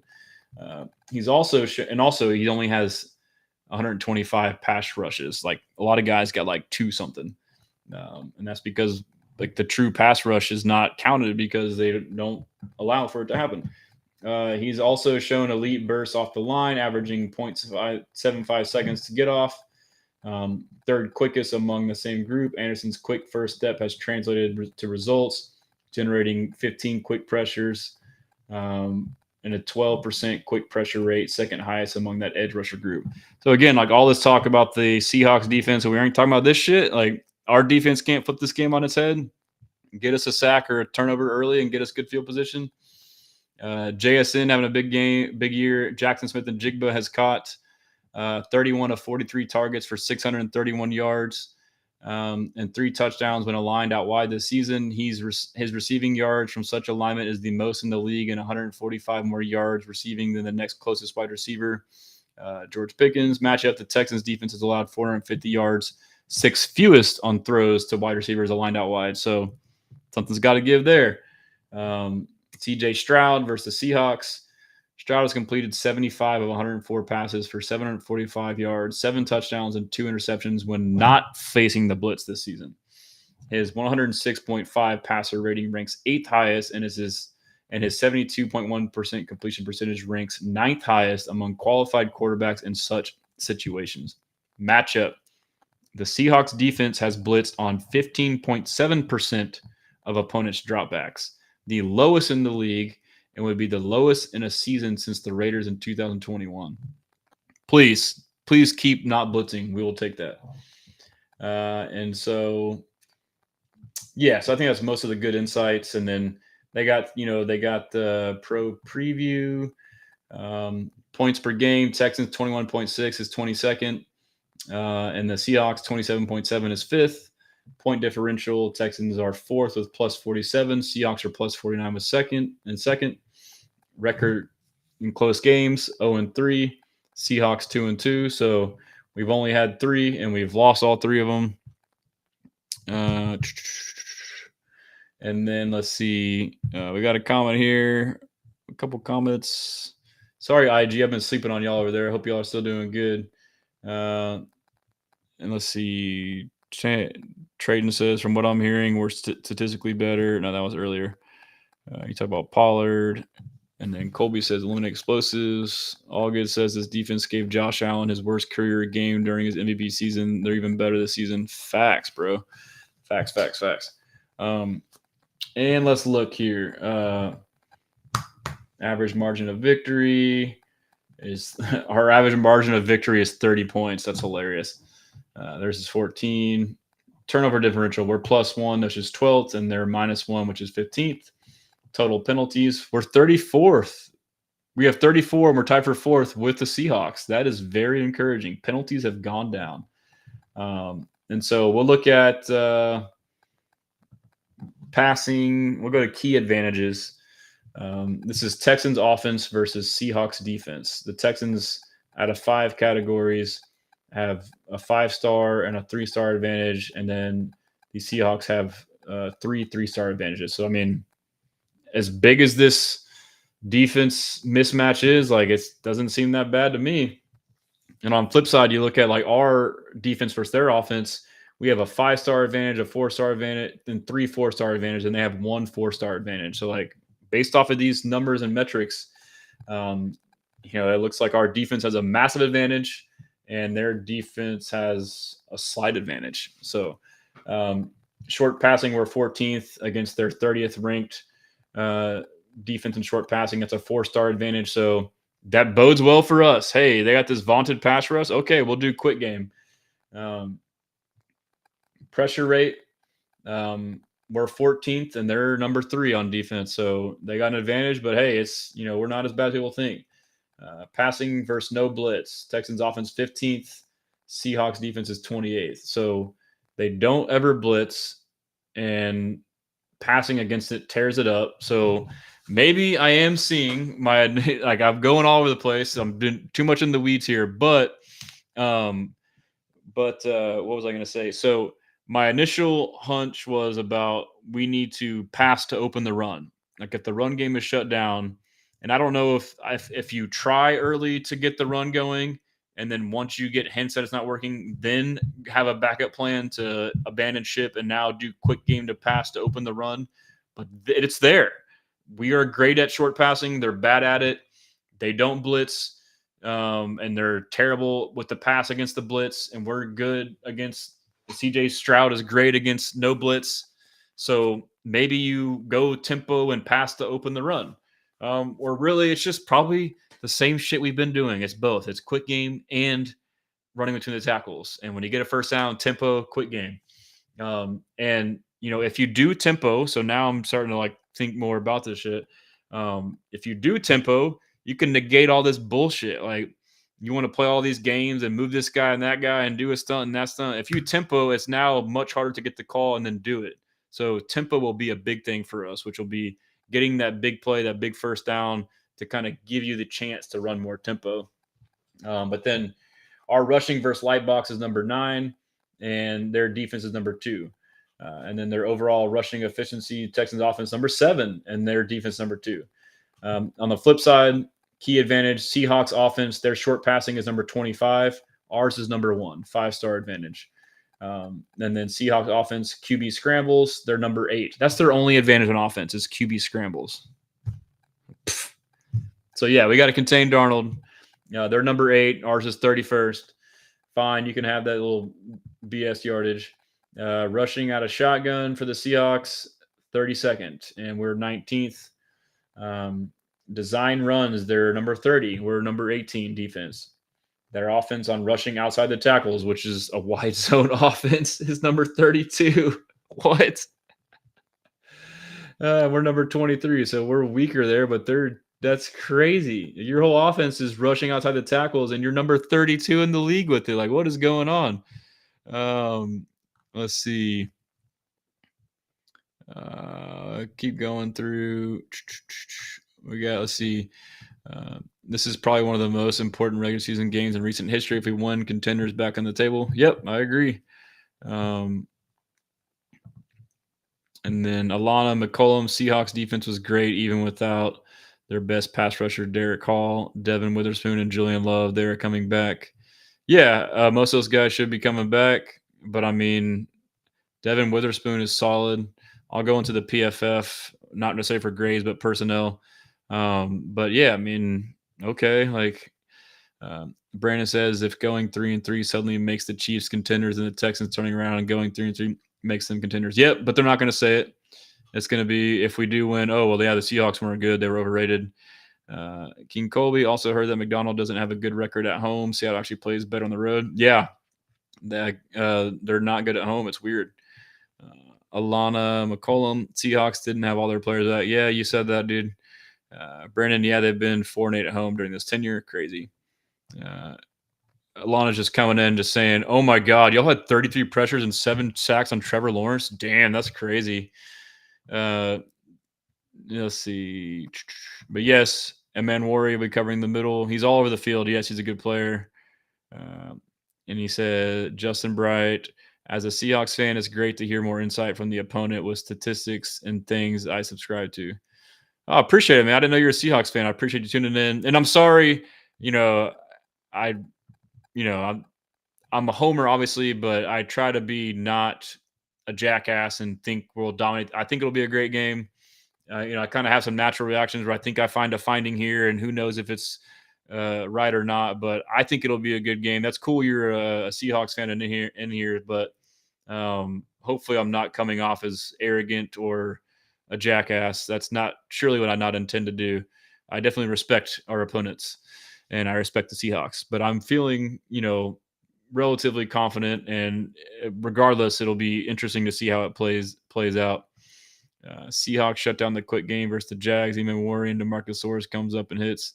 Yeah, he was all over the field. And so, I mean, but that is Trevor Lawrence, who is not good against zone defense. So, like again, I addressed that way earlier. You know, you can't extrapolate the last game against a different team, against an overrated O line, against a quarterback who struggles against zone, and now say like that's going to happen to the Texans. Like I get you can have a little bit of that, but you can't just say copy paste, boom, game over, y'all fucking suck. Like no, that's not how it fucking works. um, uh, And Justin Bryce says, "It's good, bro. I support my team the same way. The breakdowns is cool to hear. Cool. Oh yeah, and then I've talked to. Let me see if I got it locked down. But beat reporter for, yeah, cool, confirmed. Brian Neumhauser, who is at Hawk Blogger. I've seen him in the past, and he's been a covering the team for 18 plus years. I will have a show with him tomorrow at 10 a.m. for 30 minutes. And it'll be different than this. It'll be like an interview, and like I'm not going to be crazy and talking shit. I'm going to ask him like questions and being curious as like a football fan, you know, getting to know more about his team, and I can share about our team. So that'll be a good convo.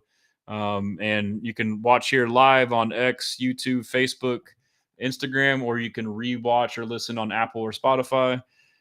And then Bobby Thornton says, "Yeah, we've seen Sam beat us up before." Yeah, I mean, hey, it's a revenge game.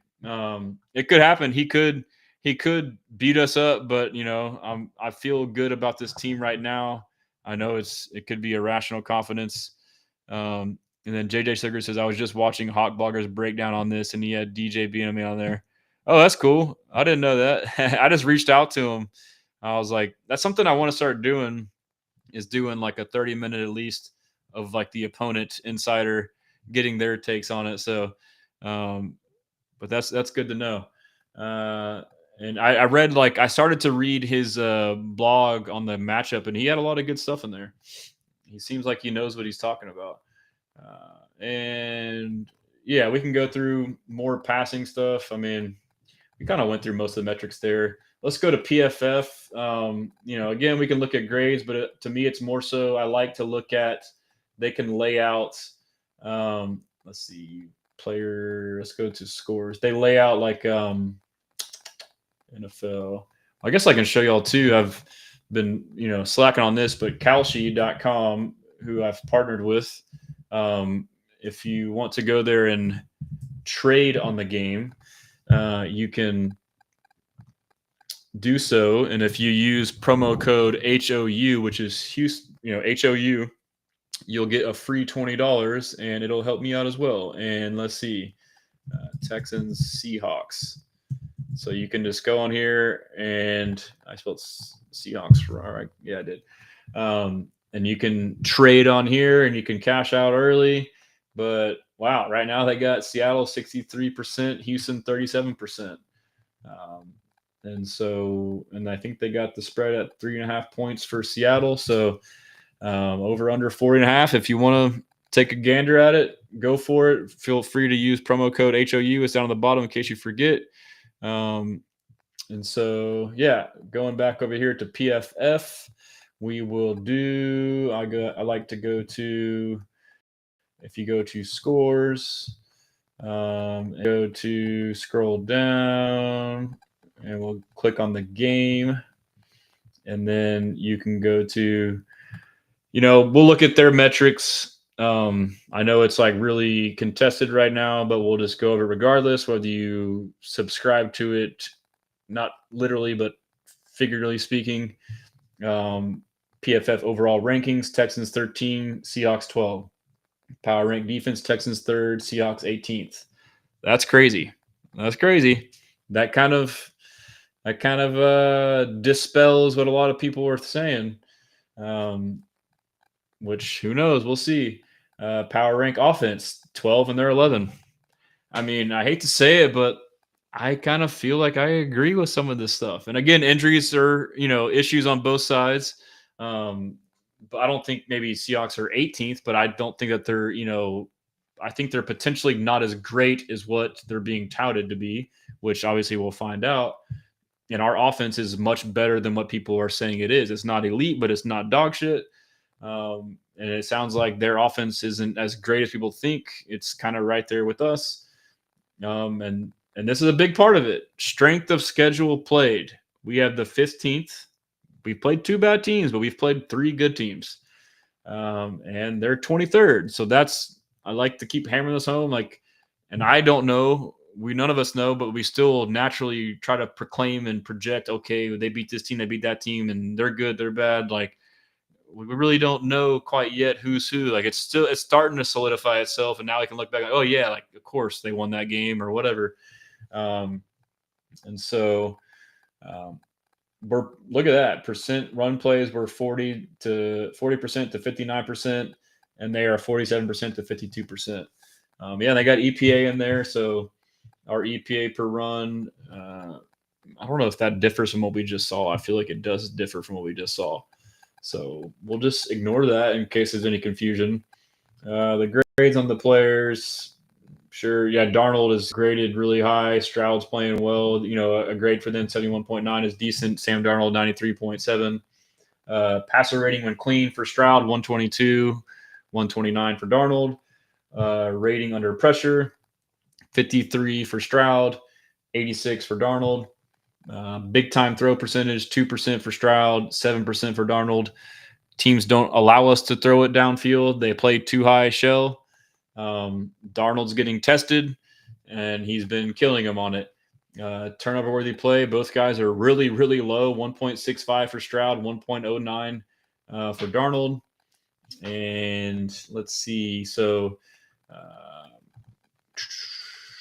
Julian Love was questionable. Tariq Woolen was the other cornerback. He was the one with the concussion, which I don't know if he's having a great year or not, but I feel like he's a pretty good corner overall. But yeah, you can go to lineups is what I like to do here, and you can filter through. So like I mentioned, obviously we know we're a 4-2 is our base, but maybe we run more 4-3 if they, run more 12 personnel, or you run the 5 down linemen, 5-2, and obviously Petrie in there. But if you want to do linebackers, yeah. So I mean, he wouldn't be up here. This would be like a 4-4, honestly, which could happen as well. And so they got JSN obviously on the outside. Cooper Kupp. That's my guy. I like Cooper Kupp. They got Charles Cross at left tackle, Gray Zabel at left guard. They got Jalen Sundell at center, who's, we'll go off these grades and we may not know, we don't know who these are. So in this instance, I think it's fine for us to kind of use these as a measuring stick. We're not grinding tape on their center, but he seems to be average. And Bradford, their right guard, does not seem to be great. And so their interior is the weakness, according to these grades. And our interior is finally getting graded well for once. Sheldon Rakins and Tim Settle, they should have a day. And Hunter still and Anderson still should have a day.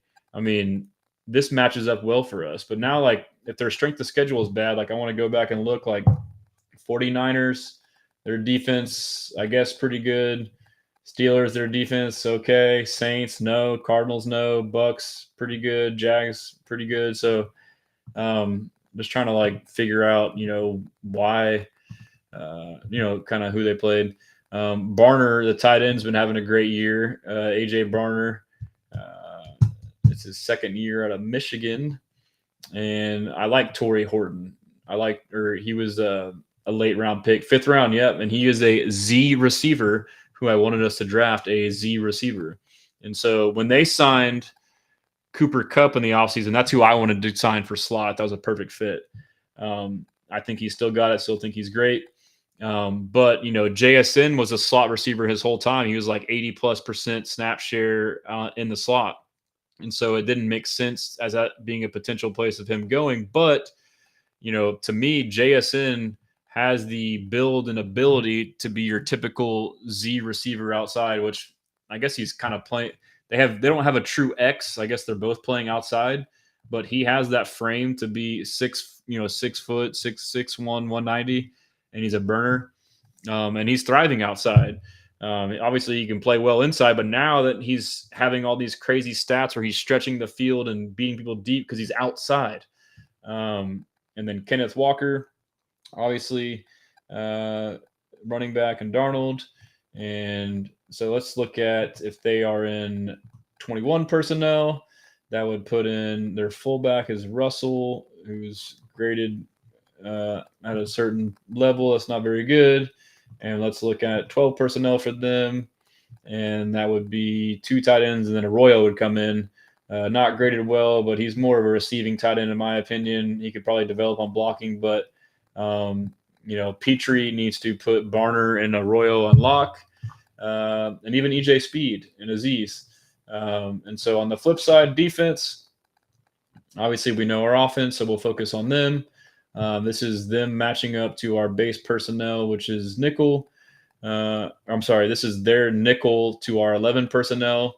But their base, let's go to their base, 3-4.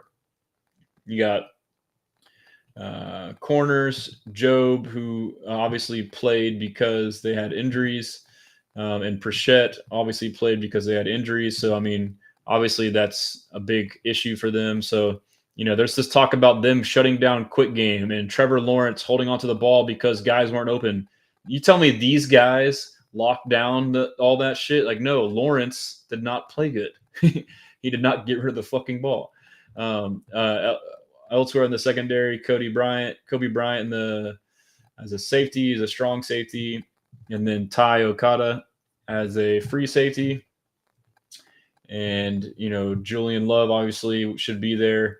So these aren't reflective of non-injuries. You're missing Witherspoon, and you're missing I keep forgetting old boy's name, who's not bad, but Nwosu as your right outside linebacker, basically an edge, and he's having a pretty good year, decent year from according to them.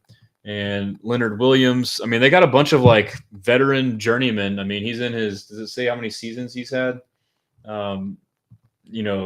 He's playing well. Byron Murphy, young guy, good tackle out of UT, obviously.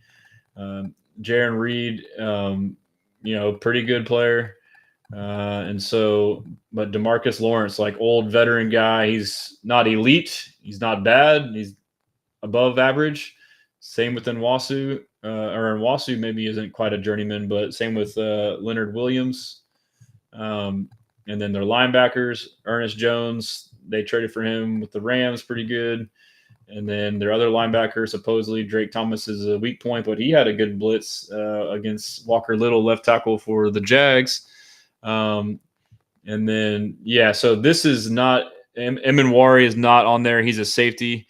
Let's see why they moved Kobe to safety. Yeah, I mean, I don't know. This is PFF. They kind of do – they just throw it out there. So I don't know if that's his position on here. I don't know. We can look at his view and premium stats. We can go to here, and we can go to Kobe. We can look at like the actual alignment snaps if we want. So Kobe Bryant. Let me see. Come on. Let me click on it. All right. So let's go to Kobe Bryant, and we can go to alignment snap counts. He's been a free safety. Yeah. He's lined up at free safety on 328 snaps, in the box on 53, and slot 19. He is their free safety. That's crazy. And if you look at his previous years, let's see on the bottom here, we'll scroll down to 2024. He came out in 2022 as a slot corner.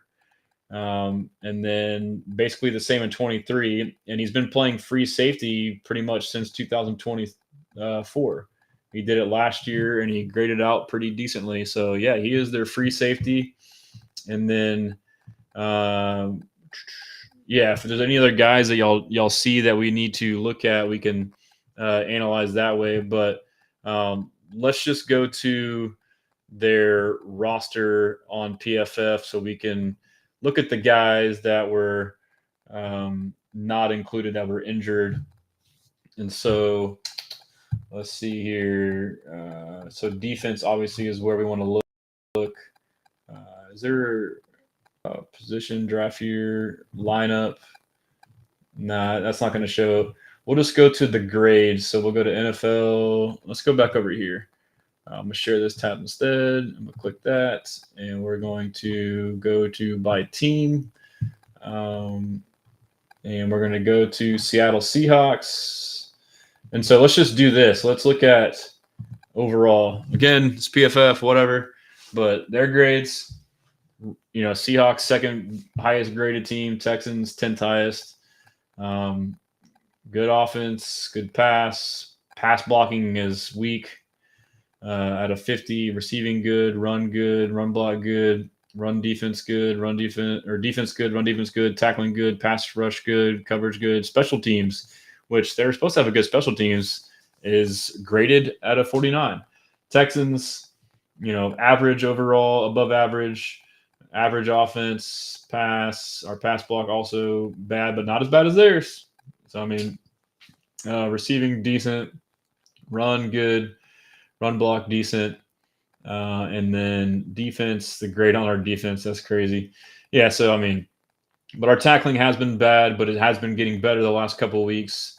But anyways, let's just go to the defense, and this way we can at least look at all the names. So, yeah, Nick Caley, he's a stud, dude. I wanted him as a potential draft pick until we signed CJGJ, which we didn't even use or traded for. But Leonard Williams, Devin Witherspoon's having a pretty good year according to this. So, he'll be back more than likely. Let's just go to snap counts. Tariq Woolen, he's coming back, but is that better? Tariq Woolen has not been playing good this year.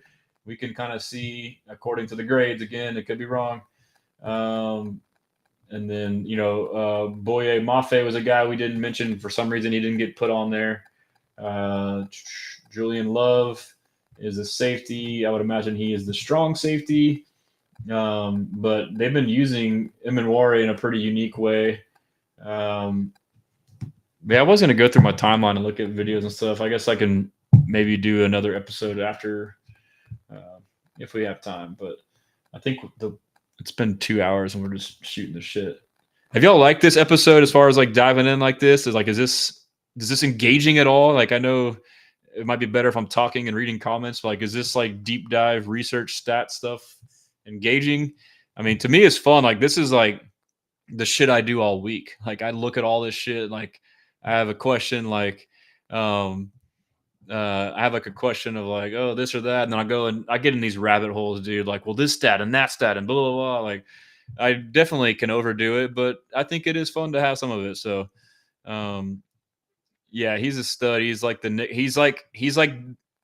Emenwari is their Jalen Petrie, but he's a different type of Jalen Petrie. But he is he is freaking like a man of war, dude. If y'all don't call him man of war, y'all should call him man of war. Nick Man of War. He's like a freaking man of war. He's all over the freaking place. He's a safety playing nickel. Yes, that's what Petrie is. Yep. Y'all basically got it. Yeah. Okay. I see in the chat. Y'all are kind of having the dialogue. Ayush Kanpure, interior line, got to hold up, especially left guard. Yeah, left guard is probably our biggest concern. And center, I would guess, maybe potentially. Black Lion, what's the percentage they play nickel and dime? That's where I feel we can take advantage of them. I need to look that up.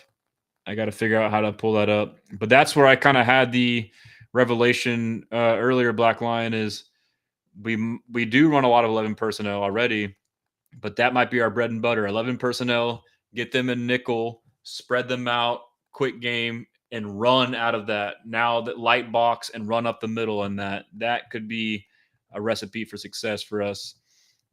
Justin Bright, that's basically what we're using Iman as. Yeah, so he's basically yes, Kamari Lassiter's on our team. He's a stud. He's our other outside corner, him and Derek Stingley. And then Suave on X, bro, pop up the Bucks games. They've laid the blueprint for us. Yeah, so the Bucks, yeah, and we can go through the box score on that. But yeah, the Bucks, they're obviously different than us, but they threw it a lot. But that's where I'm I don't know, should we try and emulate that? And Kyler Murray had success as far as time to throw. Here, I think I had it. I got a bunch of notes on here. Let me see. I'm just gonna buzz through a bunch of notes. So I was diving into like the opponents that the Seahawks have played and the type of rush offenses. 49ers had 15 zone rushes, 4 gap rushes, and their splits on the season are 97 zone versus 37 gap. Heavy zone team. Steelers had 9 zone, 11 gap. 70 zone on the season, 36 gap. Heavy zone team. And this includes inside zone. So it's not necessarily inside tackle, but it's zone is different than gap scheme. Zone, you're working in space. Even when it's inside zone, you're sliding. A gap, you're just blocking the guy in front of you. And so Arizona had 7 zone, 5 gap. They went more zone that day, but then overall they're 33 zone to 88 gap. So they adjusted to zone maybe because of the interior. And also they kind of got behind in the game and abandoned the run. It's only 12 snaps. And also Trey Benson was the lead back for the first time and got hurt in the game. So these injuries can go every which way. I'm just adding context. The Bucks had 5 gap runs and 12 zone. And they had, I'm sorry, it might be wrong, but on the season, they had 39 zone and 94 gap. So again, small sample size, only 17 rushes. Jaguars ran 11 zone, 4 gap. And on the season, they were 75 zone, 48 gap. So zone team, boom, primarily. And the Texans on the season have ran 48 gap scheme plays to 58 zone. We're pretty balanced, but a lot of our zone is inside zone. And Nick Chubb has 58 rushes and 28 of them are outside of the tackle. So that could be bouncing it out. But that was, what else did I have on this note here? I got like some notes for the article I'm going to write. Played Darnold last year. Taylor gets some snaps on defense. What does that mean? You got two former Seahawks, Mario Edwards Jr. and Darrell Taylor on the Texans. You got the Stroud, Jackson Smith, and Jigba connection there. I talked about the familiarity at the 49ers defense with D'Amico, with Robert Saleh. And then we have an advantage in the sense that we've already played a Monday night game this year. We're used to that kind of schedule, and we're used to like the different week, so small advantage there, being familiar with that. There's also, we talked about they rush 4 a lot, stunts and twists. I've already covered most of this just using my brain. It's pretty nice. Talking about Mike Macdonald, Zach Orr, 2 defensive-minded head coaches. That's a big thing. 2 defensive-minded head coaches. And they will be focused on the run game on both sides. So that's why it could be a knockout, drag-out slugfest. And then I've pretty much covered. Yeah, I have on here, Texans run out 11 personnel, ? Yeah.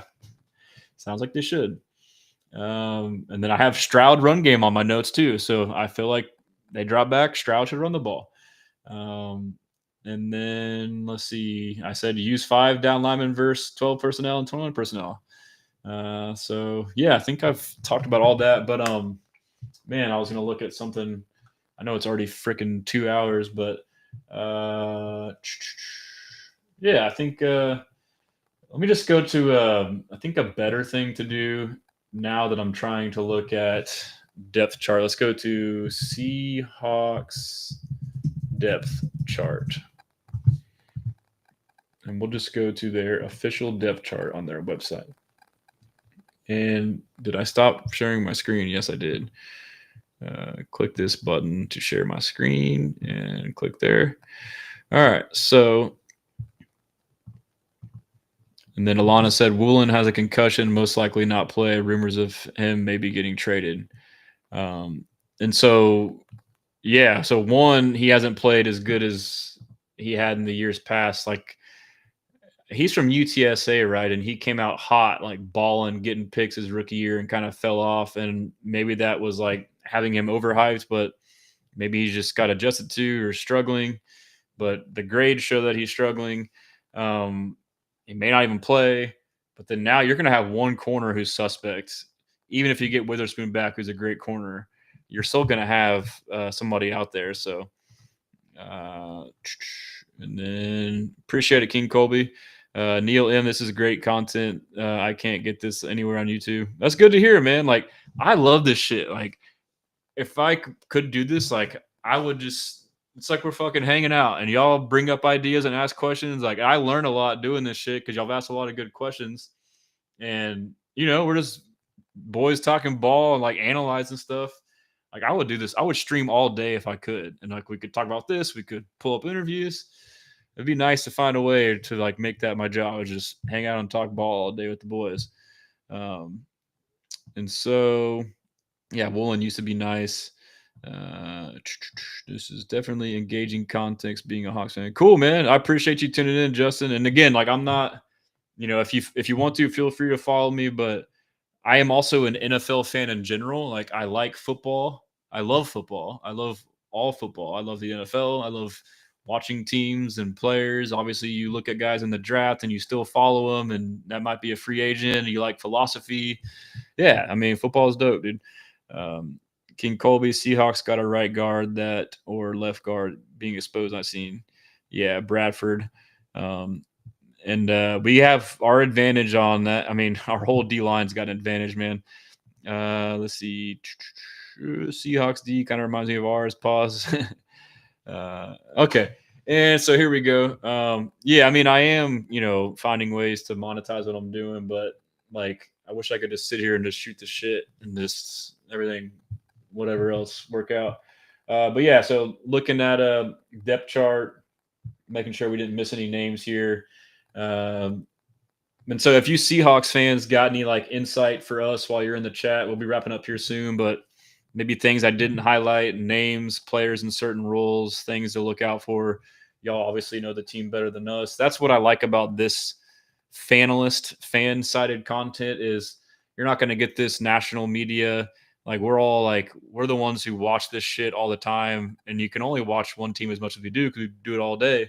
So it's dope for us Texans fans to talk to each other about it. But also like engaging with the other side, like y'all know about y'all's team, and obviously you're probably tuning in to hear me talk about our team. So that's cool. So yeah, share what you got.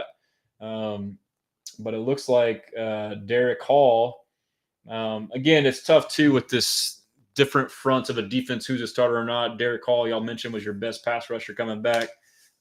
They have him listed as second string. Again, unofficial depth chart doesn't mean much. So I don't know if there's any other names too, like any backups we didn't mention that might be worth looking out for. But Tyrese Knight, I guess he wasn't on there.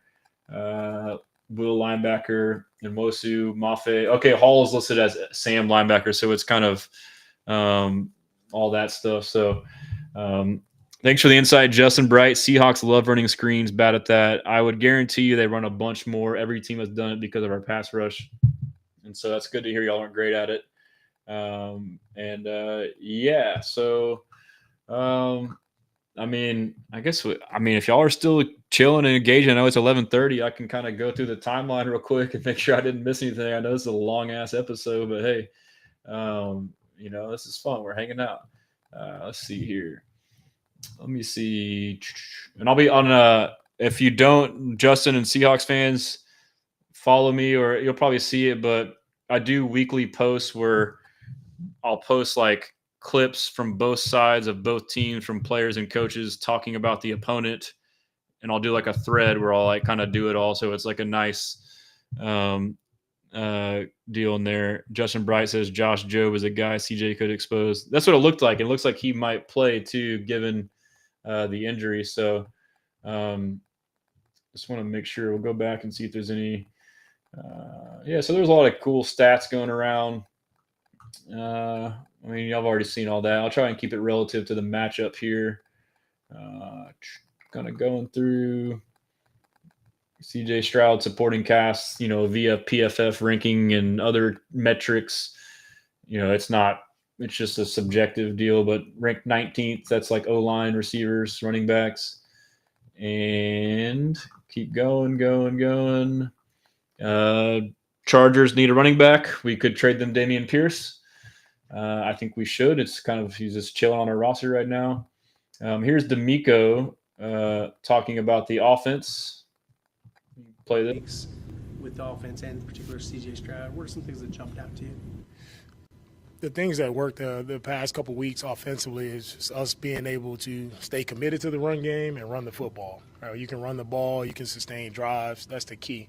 Right? And that'll be the key for us moving forward. We can do that. We can control the line of scrimmage, get positive plays in the running game. That allows Caley, right, to be able to open up the playbook and call whatever he wants, whatever he's installed that particular week. Everything is at his disposal when you can stay on schedule, and that's what it's been the past 2 weeks. Seattle's been.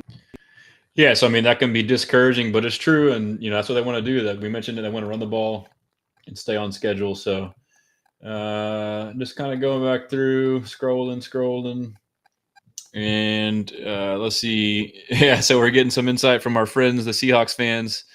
Alana says that they do not throw a lot of screens. Justin Bright says Kubiak likes to run on first down. We are aware of that. I mean, that makes sense, the Shanahan scheme in general. And he says we don't anymore because we're not effective as far as screens. That's some good talk there. So, I mean, here's a breakdown of Lawrence from Nate Tice. Look at this. Okay, Lawrence already said, I'm going to count it. 1, 2. Okay. But see, all right. I mean, they're all subjective, but I think I get dinged for showing this stuff, but whatever. But I mean, I think it was a mix of him holding on to the ball. I think it was a mix of the quick pressure, his O-line sucking, a mix of him getting confused, a mix of maybe guys not getting open. But I mean, when I was watching the game, guys were getting open. There's a flag on this play, though. Maybe it's a free play. And so his time to throw higher there, held onto the ball. But let's see. And these are all third down. So, I mean, they're third and long. So it's not truly indicative. We won't get into all that. Let's keep going. Oh. And here was a question from Landry about play action in Seattle. Seattle's been they're by far the number 1 team in the league, play action pass.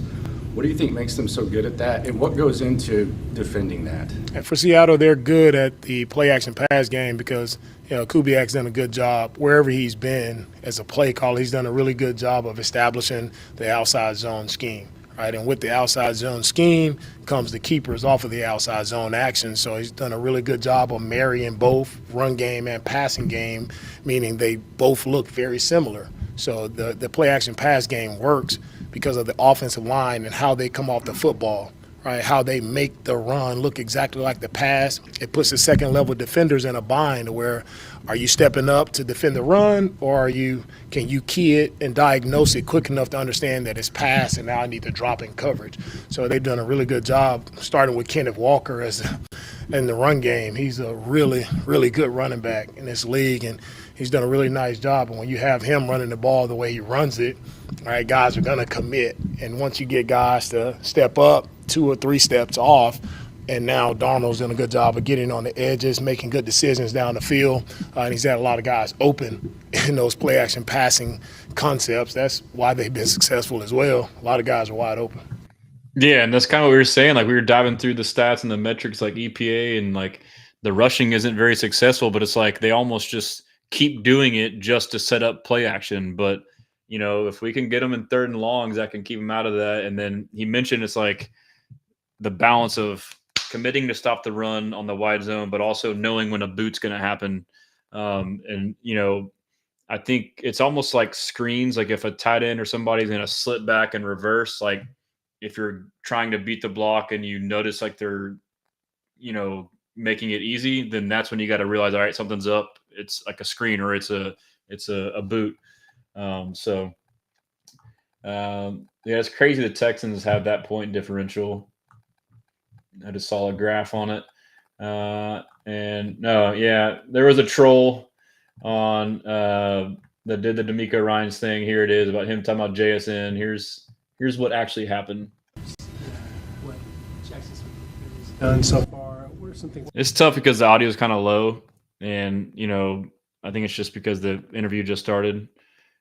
What's his name? I'm messing with you. Is that close? No, JSN is done. He says, "What's his name?" I'm messing with you, and then the reporter says, "Was I close?" Like he's saying, What Jackson's done so far? What are some things? What's that his jump? name? I'm messing with Is that close? No, JSN has done an outstanding job this year for Seattle. Darnold has found a nice target to throw through, and he's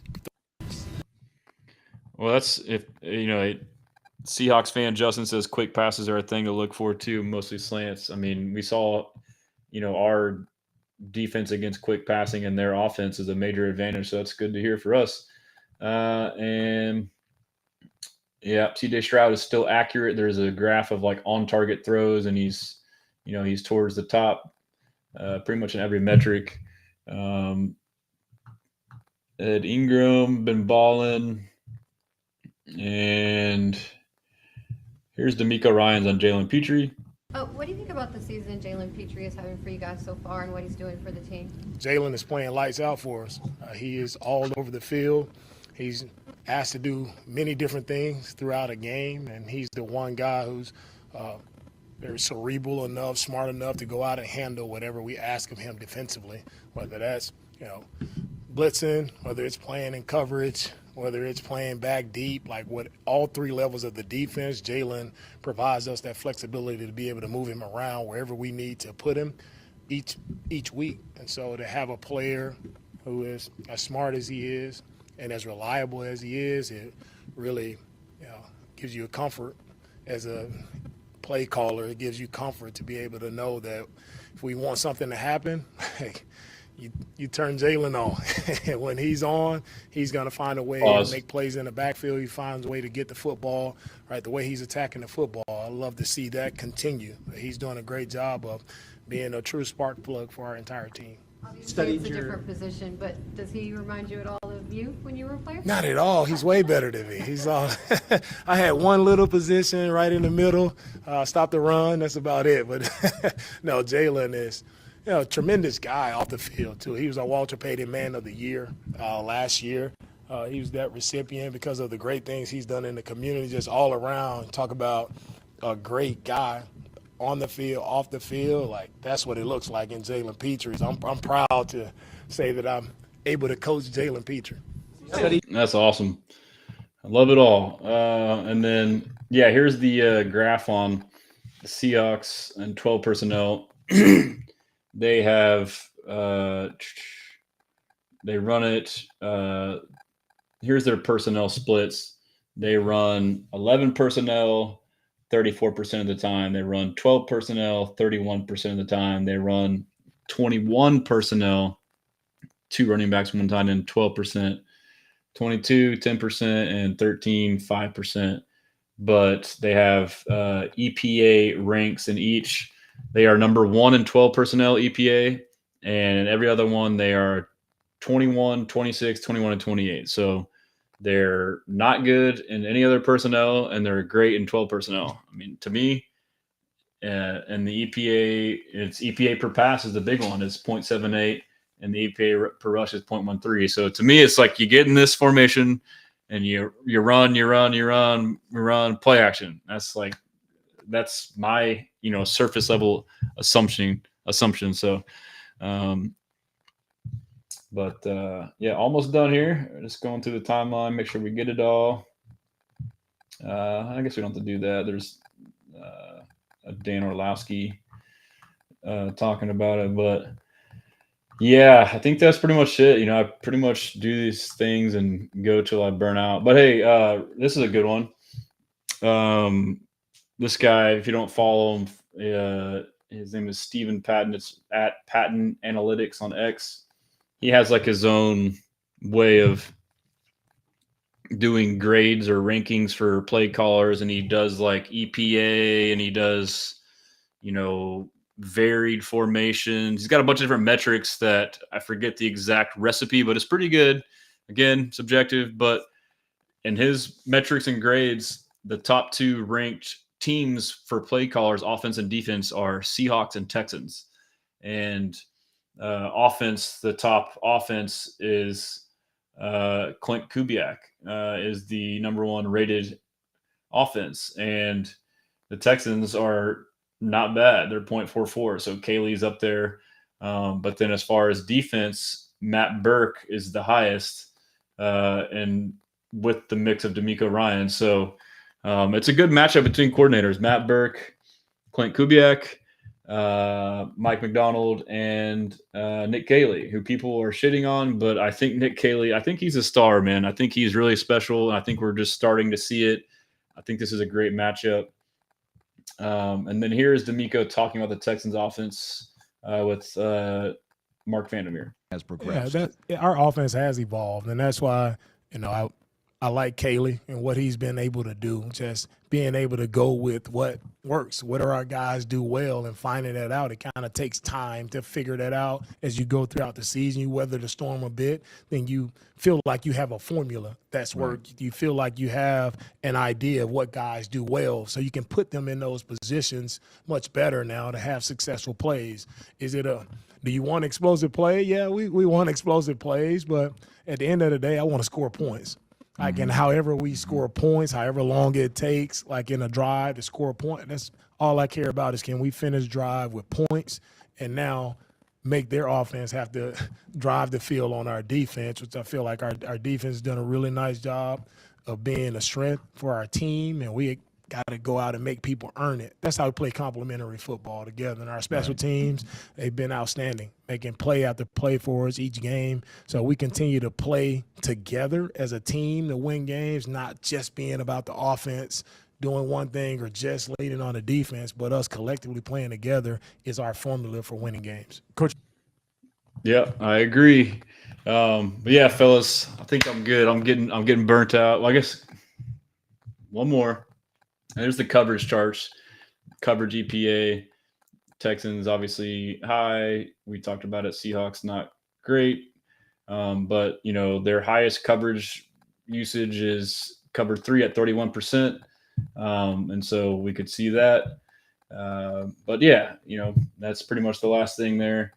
Yeah, we made it to the top. So I appreciate all you guys tuning in, especially the first time viewers, opposing fans.